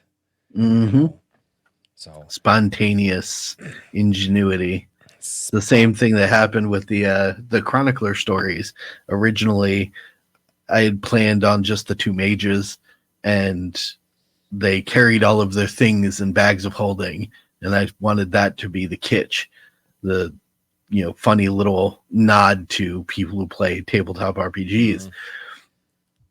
But I was like, the first story is incredibly dry because it's just these two mages, and one of them is basically just giving a an anthropological dissertation while they wander through this village. And I'm like, that's kind of boring. It needs something funny. And then I thought, wouldn't it be interesting if they had this huge, stupid Neanderthalithic troll ogre thing that actually carried the bag of holding and carried multiple bags of holding so they could store all sorts of treasures. And suddenly I had Groknar, which was absolutely silly and added a whole nother element to the tales. That's awesome. I know we are getting up here on time. Yes, for Richard turns into a pumpkin now. He does. It's, you guys don't want to see him after 9:30. It's kind of weird. It gets a little freaky. Yeah, I get very orange. I told my daughter, I'm waiting for him to get an orange light, like turn it on. Yeah, that's what I should do. Just put an orange hue on everything. I don't post anything. I just turn on the light. Yep, exactly. That's the cue. Yeah, I told my daughter that who's 5. I was like, oh yeah, no, you got to get to bed. You got to hurry up. Let's go, because I'm going to turn into a pumpkin soon. And she was like, Daddy, that's not funny. And I was like, you terrified her for life, and you're just like, yeah. She was like, I don't like it when you joke like that. And I was like, okay, little Miss Super Serious Girl. Yep. Oh dear. It's a great age. Kids say the darndest things. You guys remember that? Yeah. Oh man, she is definitely a character and does not like my harassment. But speaking of harassment, I'm harassing authors and artists even as we speak about things going on for Anvil #3, trying to get everything wrapped up there. For anybody who wants to go get a subscription for 2024, pre-order issue #3 or back First Strike, it's all on anvilmagazine.com. ironage.media is where you can find all of the articles and prompts and everything else that have been collected. And I'll be streaming on Sunday night. I'm going to be playing Hunt Showdown again, I think, with Sword Rush and Ultimate Kahuna. So with that, I think my shilling is complete. Lord Otter, I will be buying and reading your book once I am done with the chaos that is ahead of me. And to all of you, I wish a good evening. I'm going to not end the stream this time. Yeah, that was, he's like, oh shit, not that button. I was like, no, Richard, no. I should just kick is there a way to kick everybody? No, anyway. All right, good night, guys. Good night, Richard. Good night. All right, guys. And you heard it here first. If you are an author, an artist, or anything like that, and you want some harassment, hit up Richard. He will. I can attest. He'll get you. He'll harass you if you guys want some harassment. A lot of people, everybody needs some harassment in their life. Sorry, old construction worker jokes, because they're like HR. People be throwing, you guys all know, be throwing around dirty jokes at work, and they're like, what the hell? You're like, I need to go HR over there. Like, what are you gonna report us for harassment? I'm like, yeah, I didn't get any. What about me? No. Oh no, the jokes were dirty. I'm just sad that I wasn't included. Like, And that makes me offended. And that makes me oh god, I hated the HR generation. That's what we live in right now, and it bothers How me so. dare you? Yeah, shut up, Greta. Oh god, I just. Anywho's it that yeah. Sorry. I did the harassment. I tangent. I don't tangent as much as I used to though. I'm happy about that. I saved my tangents for Sunday, and like last night, there was a lot of tangents last night. There's a lot of beer last night. There was a lot of beer last night. There was a lot of, like I said, I didn't get there on stream, but about 5 minutes after the stream was over, I was just like, whew. I sat there and I talked with, I should have gone to bed. I didn't. I ended up talking with Andrew for quite a while after that. And Not surprised. And continued to drink. It was a frantic wake up this morning. I was like, shit, gotta go to work. Fuck. Yep. Oh, so, I'm gonna be honest, man. I don't know what other questions I would have for your book without trying to get into like spoiler territory, because I don't want you to give away anything. Like I said, guys, if you want to finish this book, it's $16. Are you having better luck with people getting it from Barnes and Noble? Yeah, and Okay. I mean, certain countries like Barnes and Noble doesn't really reach them, so they've kind of had to go through Amazon. Right. Which is gone Barnes and Noble. It's kind of been a little unfortunate, but at least through the Barnes and Noble side, from what I've heard anyway, it seems like delivery time has been pretty spectacular. Amazon is where I've been hearing more of the problems. That's where I've been hearing a lot, which it's not been the best. Dude, Should we let Royce rant now, Otter? Maybe. I don't know. I can't. I haven't had bad luck with Amazon so far, and I'm kind of irritated that I'm having bad luck on this one, because I really wanted to crack it open and check it out, just because it just, like, the story of Brotherhood and all that, man, that's right up my alley. I have a soft spot for those sorts of stories ever since Dragonlance. Yeah. Right. Caramon and Raceland Magier. All right. So, have you gotten reviews in? Yes, I've actually gotten a few already. Timo was one of my first reviews, actually. Ooh. Timo. So, I've seen glowing reviews out there for this book, and just reading the first few paragraphs that we read, like it doesn't read like a first novella or novel. Like it doesn't. It's clean. You put the time, effort, and energy into it. Obviously you had Mr. Daniel Riley go through it. You know, I don't know how many times. I have no idea how much you went. Didn't you go through? Actually, Daniel didn't go through it. Nope, had nothing to do with this one. I thought you did. Mm-mm. No way. There's a book Daniel didn't molest before it reached the shelves. Sybil was my unofficial editor for this book. Oh, I did not know that. He cleaned up a lot of the prose. Trust me on this one. No, dude, it looks good. Obviously, you got great feedback from the beta readers, and I know some of them, and those, obviously you mentioned one guy earlier, Billy Bobsack. He does not care. He will be as brutally honest with you as he can. That's exactly what it needed. And I'm all the happier for it. Yeah, and like I said, and I know you had some other beta readers and stuff too, and I know doing the beta reader stuff, it's got to be terrifying, right? It's got to be terrifying. But I like I said, I don't know what else I could ask you about this outside of just like telling everybody, guys, you got to go check it out, and then, I mean, unless there's something that you want to touch on before we go to Super Chats, Otter. Yeah, there was one last thing I wanted to note about the book, and you may have kind of gleamed on it a little bit through the writing. I like to gleam. I wanted to have it be sort of like a blend between old school and new school. I didn't really want to go the route of sort of like your standard limited third person perspective. There's a little bit more of how Timo put it, more of a zoomed in, omniscient third person perspective, which isn't necessarily standard. But then again, I don't want this story to be part of the standard. Fuck the rules. Yeah, and that's one of the overall themes I believe is in this story is this isn't going in many ways this isn't going by the rules. Um, there's a blend of old school and new school language in this, and that was something I wanted to make a point out of.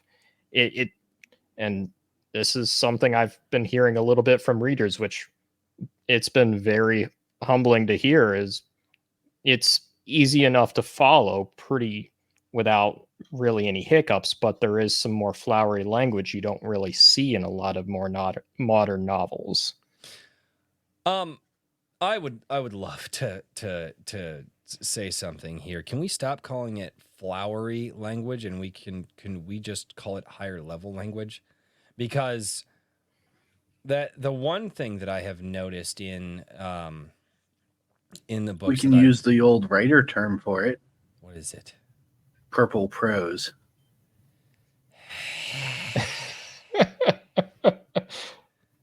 I was about to use that instead. If that makes you feel any better, Royce. It doesn't. Still sounds gay as hell. No, especially if I'm in a fantasy world, okay, and people, they call it flowery language, but if you look into it, it is a more masterful technique of the language being spoken. And if I am reading a book from somebody who's taking me into another world and the language is so damn similar to what I use every single day, because what is it? There's a couple thousand words in the English language, and we use on average 200 in our day-to-day conversation. And when people are like, "Oh, why did they have to use this word to describe stuff this way?" I'm like, because they are using the language to paint the picture of the story. And sometimes you like, let's go with painting, right? I did a little bit of that when I was a kid. Sometimes you take a couple colors and you mix them together. So sometimes you take a word that all of us know the definition to it, but if you put it in this situation, suddenly it has a broader definition, has a different definition that is using language in a masterful way, that's leveling up the language. And that's what a lot of the older writers used to do. You know, we sit there and we read some of these guys, we're like, man, just their language, the way that they spoke, it was common for the fucking time. People since the beginning of time in the day-to-day language spoke much like we did. It was the writers that stood the test of time that took the language that they had and played with it in those ways that stepped it up to another notch. And some people are averse to what is being called flowery language. And I'm going to be honest, I don't see it enough. We've got authors and songwriters and stuff. And it's like, guys, you guys are the craftsmen of words. Use the tools. For me, part of the whole balancing act is learning the type of language I want to use and if or when I want to break that, if that makes any sense. Yeah. Because early on, the actual language and dialogue was very different. It was a much older style of speaking, but it didn't necessarily work. And it was also when I was trying to figure out character voice. But this was something I'd kind of lifted a little bit from Fritz Leiber.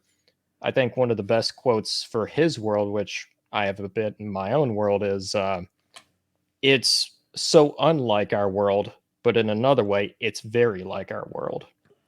So part of the old and new blend. So there is a little bit of modernization with some of the dialogue, but it's just enough to make them sound distinct from each other. There is still some unique word choices to make sure it's this different setting. It has to be. Every great story, it has to be recognizable off the bat, right? If every single epic story that has been carried down through the millennia has to be recognizable. Star Wars was recognizable to a certain extent as we could equate certain things from our world to their world, right? You don't have to go ham. A story that is unrecognizable to just, I don't know, just how the readers kind of live their lives isn't going to be a good story because there's too much there. But when you have things like, people trying to rename water in a fucking book, that would be stupid. That would be utterly stupid. Call it water. Why? Because we all know what water is. There has to be recognition there. And I think what you're doing is sounds, I haven't read the book yet because Amazon won't fucking send it to me. But when I do read the book, it sounds like you kind of understand the recognizability that the language you're using has to have. Well, one of the number one bits of feedback I got from Sybil and a couple other beta readers, and some of it was relevant, was this word is anachronistic. Some of it I would change, but one or two every here or there, I would say, no, this actually fits it better. Even though it's a bit more of modern wording, it makes sense both for the world and the tone I'm going for. So some anachronisms, depending on how you place them and how they're used, can actually be a good thing, at least in my opinion. I'm not exactly a stickler for old language in a more Bronze Age world, which this is. Makes sense. Part of the problem that a lot of people have had with flowery purple prose, whatever you want to call it, is that layman's terms took a big step into the limelight. Everybody wanted everything explained to them in an easily understandable format. And the term pedantic, for example, is literally an embodiment of this. Yeah. People refer to overly academic, overly flowery, overly intellectual language as pedantic, and it's got a negative connotation. And so most people, to reach the broadest audience they possibly can, will dumb down their words. And that's the brass tacks of it. It's unfortunate, but it's the truth. I get it, but the average American uses a 7th grade language in the day-to-day. Correct. Is it too fucking much to ask to maybe go to a 9th grade language? It depends on what you want. That's the point. If you want to sell books to everyone, which is impossible, but it's the dream that most writers go through at some point in their life. If you want to sell to the most amount of people, then you go for the median average. So you go for the 7th grade level. If you want to tell a story and tell a story your way, then you do what Otter did, which is you make your own rules and, tell people, damn the these masters. Are my rules. Right. My house, my rules. A lot of the simpler language I used in this wasn't even really trying to reach a wider audience. Strangely enough, it was more to try and hone down the dynamic between Steel and Stormbright, because Steel, especially, he's very wisecracking, and part of that requires that can be hard to do with old language. Yeah. So there's a certain bit of simpler language that kind of naturally feeds into that. So a lot of that kind of fed into that choice. Skunk's Workshop over on Rumble. I apologize. Oh, sorry. I'll read this one real quick because I don't want to disappear.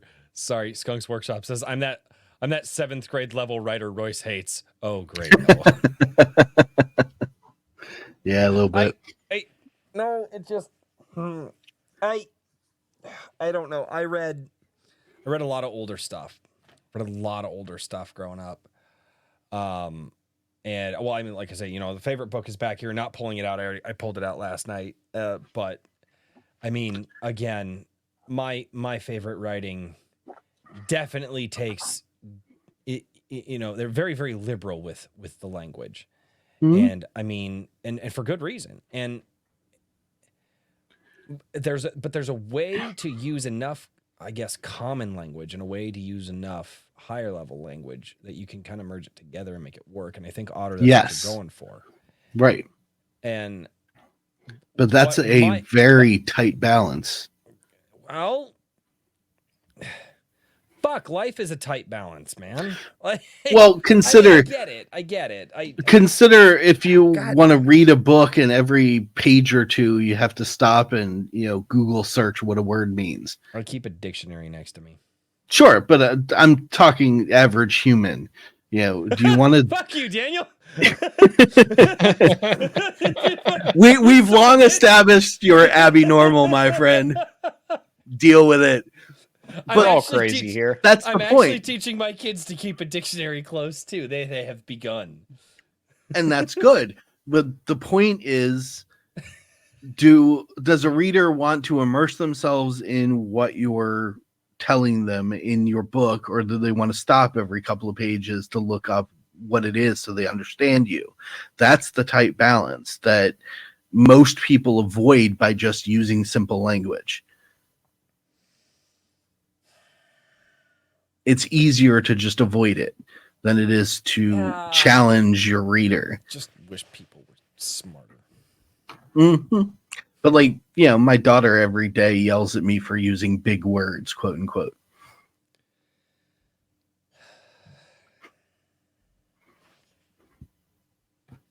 She knows what they mean, but she still likes to yell at me for using them. People will be like, "Yeah, why did you use that word?" I'm like, "Because it exists." Yeah, I like me some 50-cent words. I like me some 50-cent words.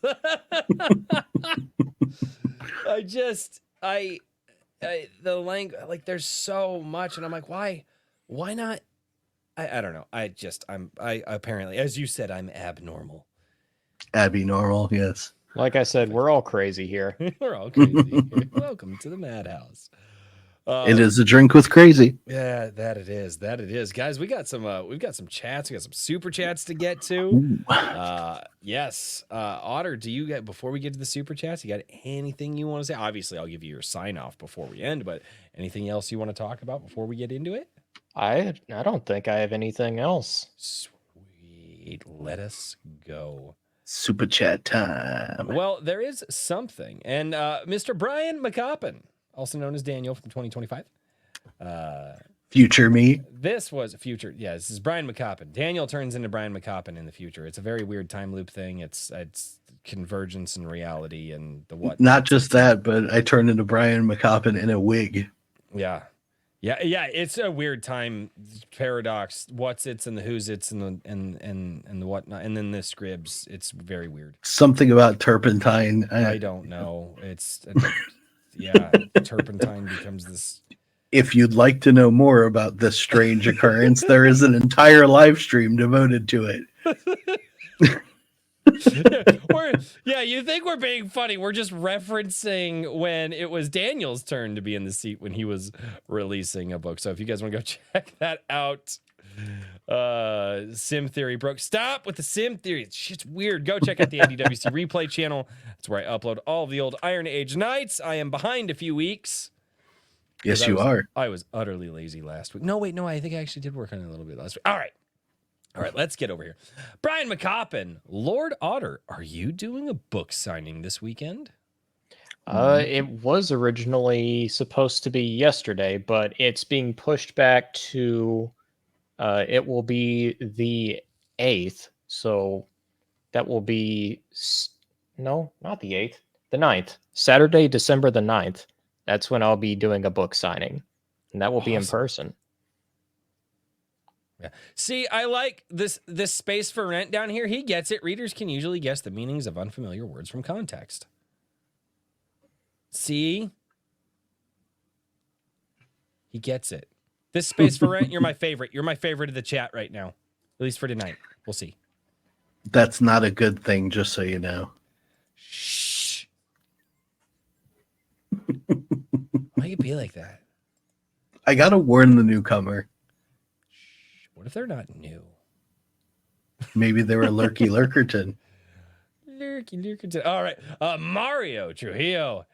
Here, my brother in Christ. Speech therapy is a wonderful thing. But for real, great job, Royce. Thank you so much. God bless by the Father, the Son, and the Holy Ghost. Amen. Thank you so much, Mario. I appreciate that, man.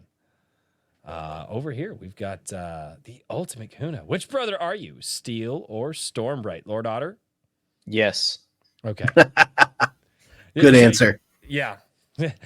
Turns out it is a self-insert. It's just within 2 characters, which could be a really unique dynamic to play on your own personality. 2 characters that are each 3 otters in a long coat.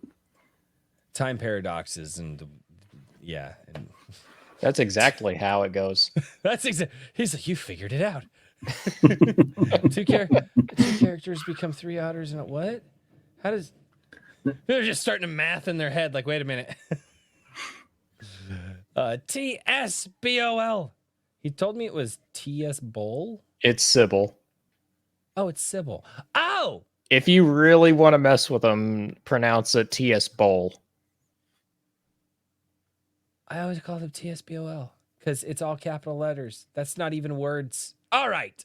For a Canadian $5, a shout out to Otter and Curse of the Star Wraiths. Reading it cured my diabetes. Well, from what I am told, Sybil, apparently that's how you say that. That's not how you say that. Shout, yeah, Titspel. Titspel. It's some crazy Russian thing. Anyway, but shout out to you for putting in some hard work on this one. Yeah, I would not be near as happy with the final product without Sybil. Sybil was a major part of this turning out as good as it did. I am just glad that I am going to have a book that Daniel Riley didn't molest before. That's correct. Oh, it's hard to find those nowadays. I know.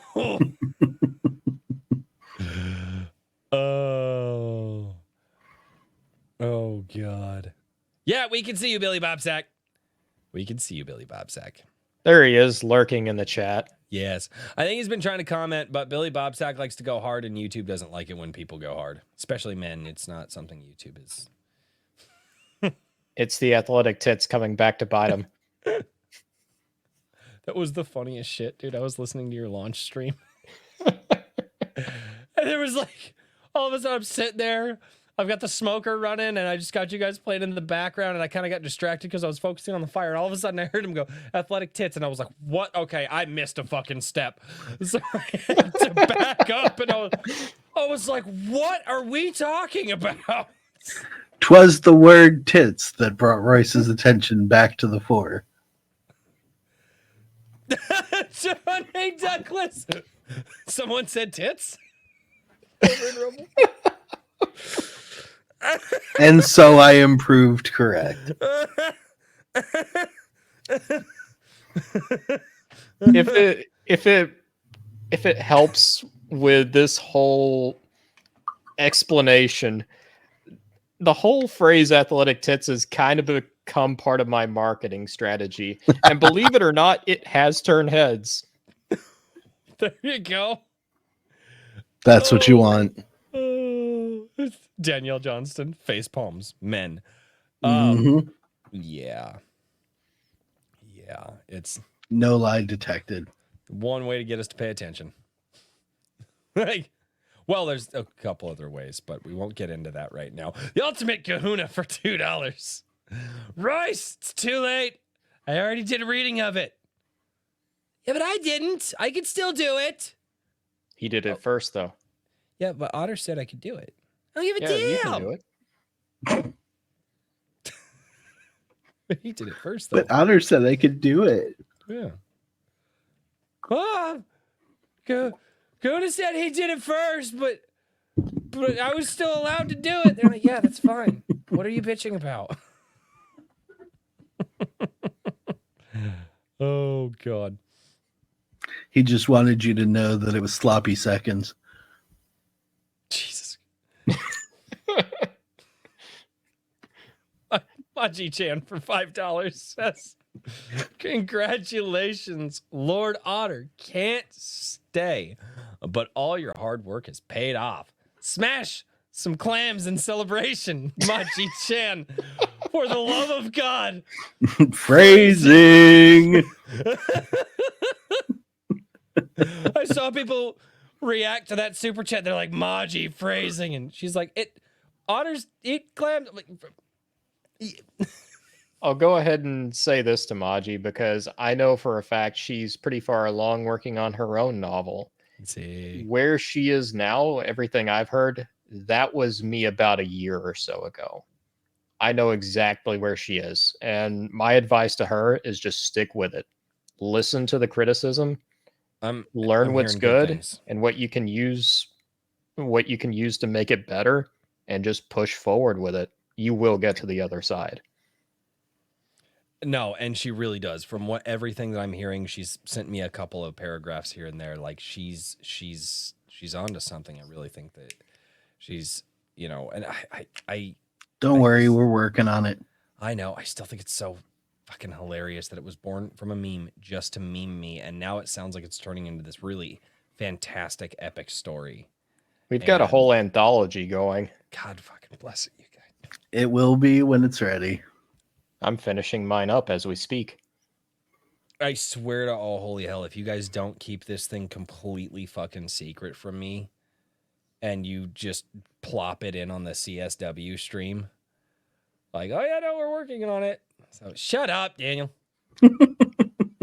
Making eyebrows dancing and shit. Danielle Johnston became a new member of the channel. Thank you so much. Thank you. That's awesome. That's my friend. See, they said the game with you. Mm-hmm.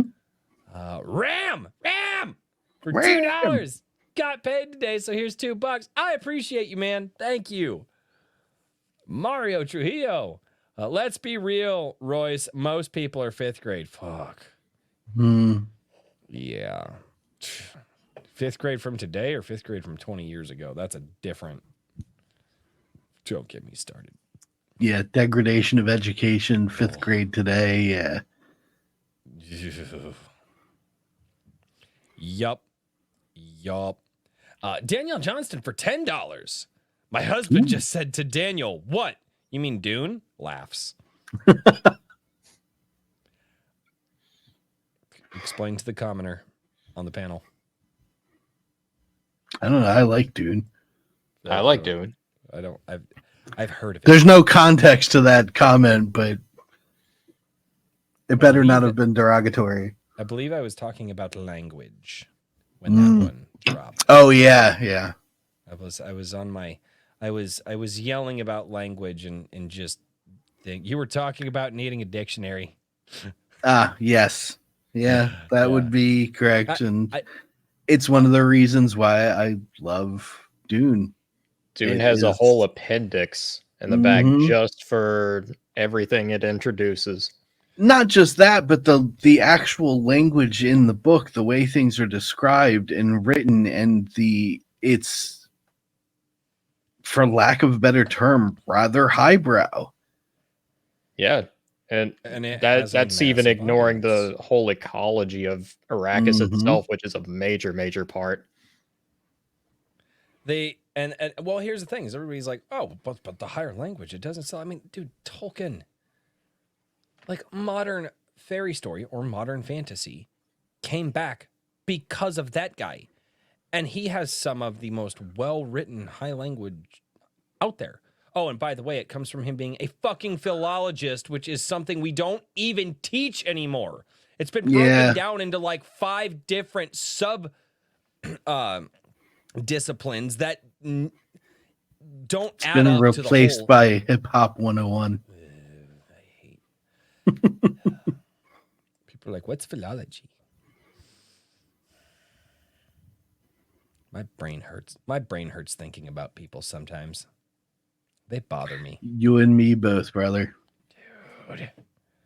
But that's why I drink on Fridays. That's why I drink on Fridays. That's why I drink a lot. I need a drink. A lot. What do otters drink? What does that otter drink? Well, this otter drinks some alcohol. Yeah, at least some. Well, I probably shouldn't say yes. I probably shouldn't. This otter should get some writer's tears. This otter is buying it as we speak. Yes. Good otter. Good otter. Oh, Mario Trujillo for $5, man. Thank you so much. Royce be like, "Here, my child, this word book is how you quit Why did you spell it like that? How you quiet the voices in your head.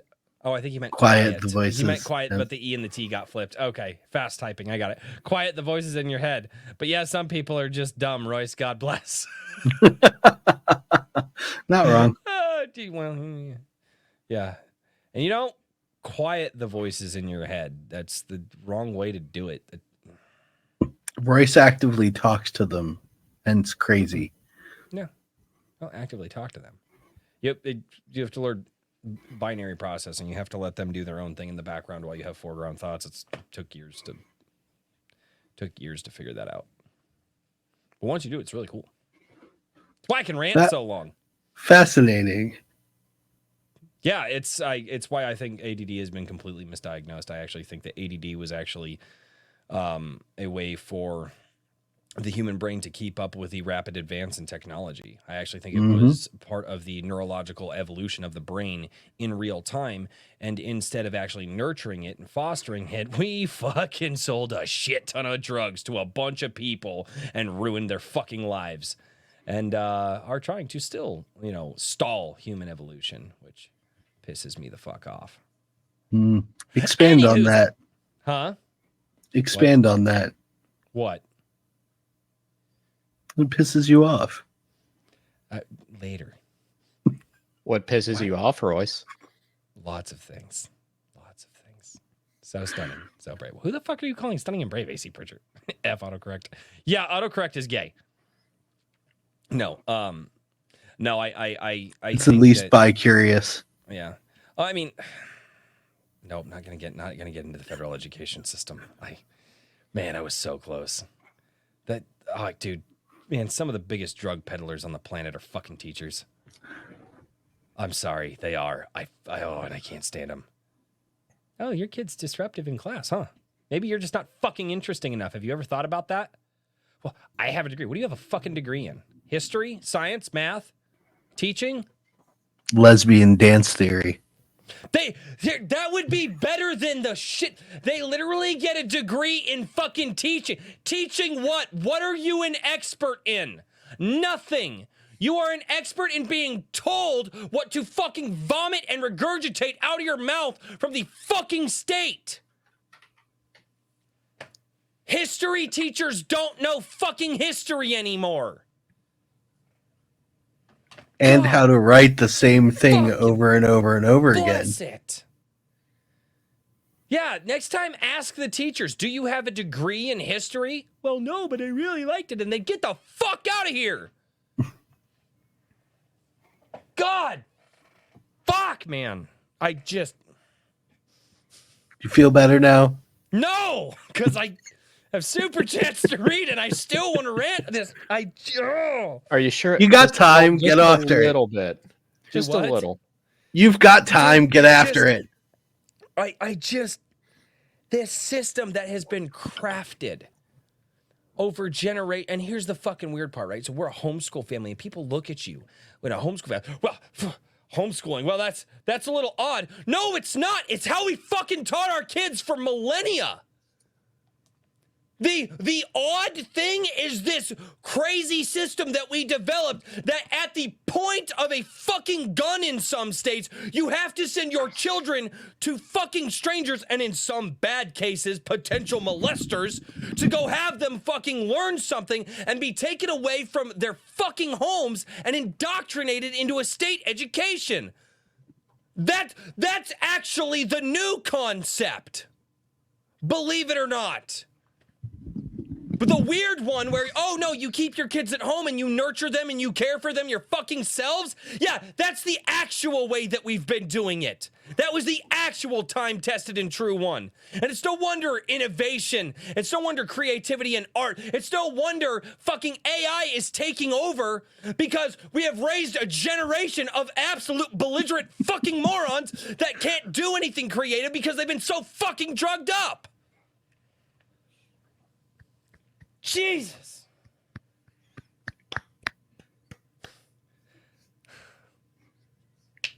How is that? Does that help? Dude, I did not think I was going to get there tonight and just something fucking set me off, man. It bothers me so. There's so much that fucking bothers me about what's been said. Yeah, you've been egging it on for the last hour and a half. Fuck. It just, dude, that shit irritates the hell out of me. It's not often I get an opportunity to, poke the bear until the bear freaks out. I'm so happy I'm here right now. So happy I'm here. I try not to rant on this stream much anymore, because if I get there on Sunday Coffee, I actually started blowing out my voice a lot. But no, shit just bothers me. Shit, Danielle's like, dude, breathe. Danielle, believe it or not, this is my natural state of fucking being. Mm-hmm.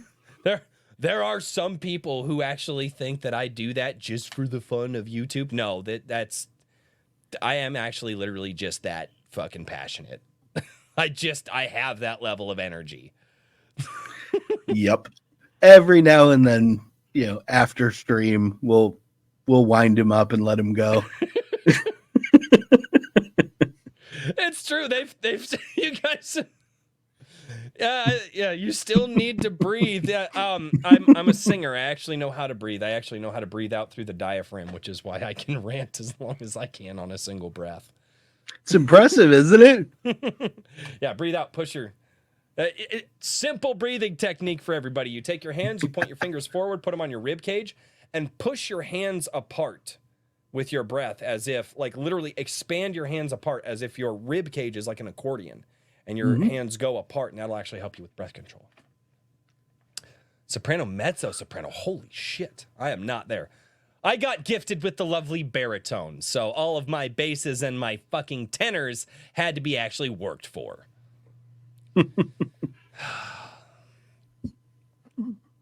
Ram for $2.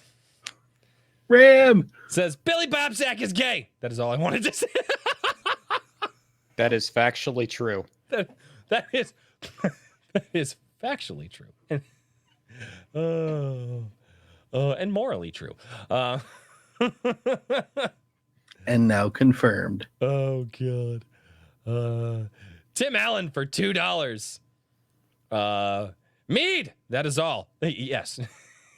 Thank you, Tim. Thank you so much, man. Thanks for the mead. Yes. Like I said, I need to try a good one. I actually need to get a good one. It's going to be my Christmas present to me. I feel like if you want a really good way to like cheat me in the favor of mead, anything with like blackberry, generally, because I know some meads can have various different flavors. But the one that I had, it was a honey one, and it was, it was way too sweet.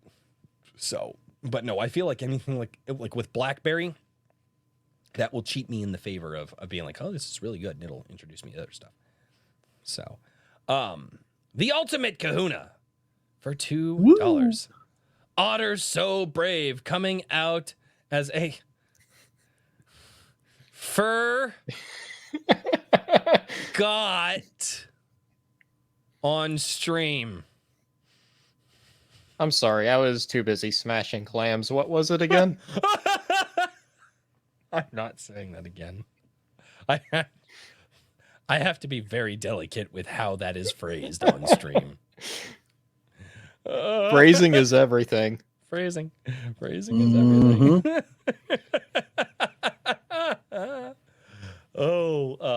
I like this chat. Maria Hargis-Hart up in Rumble. He says, yeah, math teachers do not know math. Yeah.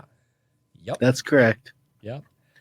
Oh, man. What we know how to do is repeat the same phrase over and over and over again.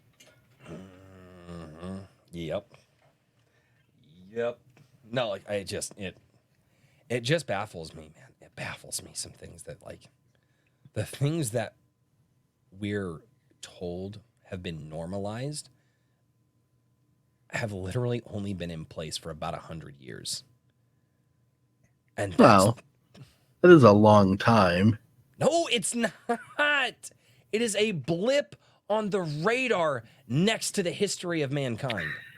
Yeah, but you're thinking too broadly. I am not. You're a fucking You writer. are. Don't talk to me. I'm thinking too broadly. You create worlds. In 100 years, a lot of things can happen in any world that I create. And that's the point. There's also a lot of repetition in ideas. I know. I'm not saying it's all bad. I'm saying a lot of it's retarded. Mm. Almost like it was all planned. Garham to goddamn. All right. No. Well played, Garham. Well played. You got you, Royce. Let's not get into the Rockefellers tonight. Anyway, Lord Otter. Sir, you have a book. You've got a Twitter. You've got a Substack. You've got all kinds of places. Why don't you tell everybody where they can find you? Yeah, so in the event I haven't told you yet, I have a book out. It's called The Curse of the Star Raids, the first entry in Steel and Stormbright. We should talk about that sometime, man. That sounds like a really good thing to talk about. Yeah, we'll set it up one day. Yeah, let's Yeah. set it up. On a stream where Royce doesn't rant for 2 hours. I didn't fucking rant for 2 hours. So that one actually. Then what have we talked about this whole time? I don't know. Athletic tits. I heard about that. Athletic yeah. tits and smashing clams, I think. I regret nothing. I regret nothing. Billy Bobsack, you're welcome. I also have a blog page on Substack where I do reviews, short stories, and the occasional opinion piece. That's downstreampulp.substack.com. Yes, and you can find all of the Otter's links in the description of this live stream. So hopefully you guys, dude, that rant light. What the fuck? Yeah, that was actually a pretty lightweight rant. I only did 2 minutes on that one. Yeah, But your yes. face didn't even turn red. I did get a little lightheaded on that one though. I was going a little hard there at the end. Mhm. Well, Next time I'll bring up Legend of Korra. no, we're not going to do that. No, that was. I don't want to. No, I don't like to rant on That only works if Literature Devil is here. Yeah, that was. God, that was a bad stream. That was a bad stream. So much happened. And you wonder why I told you to breathe, Royce. I know exactly why you told me to breathe. I just, sometimes.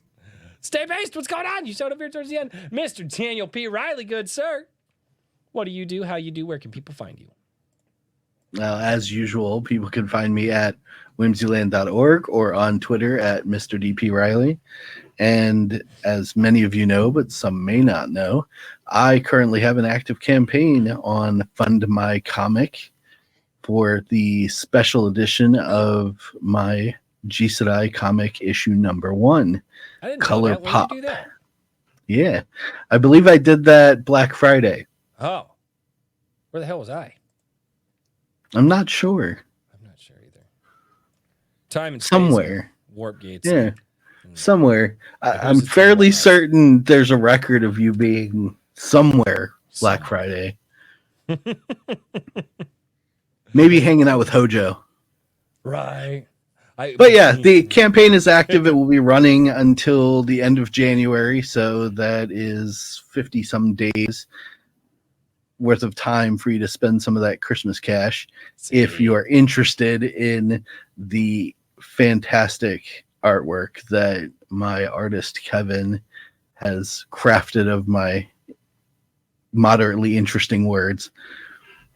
It looks great, dude. It looks It really does. Like the artwork is fucking killer, man. So, And I have variant covers by Josan and Jose Garcia. Both are just I'm waiting. I was are they up so yet? blown away. Yeah, they're up on the Oh, page. shit, I didn't. Yep. Okay, all right. That's actually something we're gonna check out because I wanted to check those out last night, but they weren't there. I didn't realize that the variant covers were up yet. The only one I haven't gotten back yet is Puji's, and it's a black and white with incredible detail, so it's going to take a little bit. There we go. I'll extend this out. There we go. Yes. Oh, Yep. Dude. Most look ball. God, Jose Garcia is I know, Man, I honestly actually can't pick. right? It's freaking difficult to decide which one you like most. This one has a lot more flow with the line work. Oh but yeah, this one is like rigid and just strong. You know what I? If that damn. I was really impressed. Jose Garcia, the posing for Curio, the posing for Gabriel there is just I beautiful. believe it is the same Jose Garcia that did this little book here for Clownfish TV. I believe it is that very same Jose Garcia. So if you guys were like, "Whoa, who is Jose Garcia?" Only the guy that's working with Clownfish TV to do their Crimson Wren Volume 1 is awesome. At Radtastical Core on Twitter. Yes.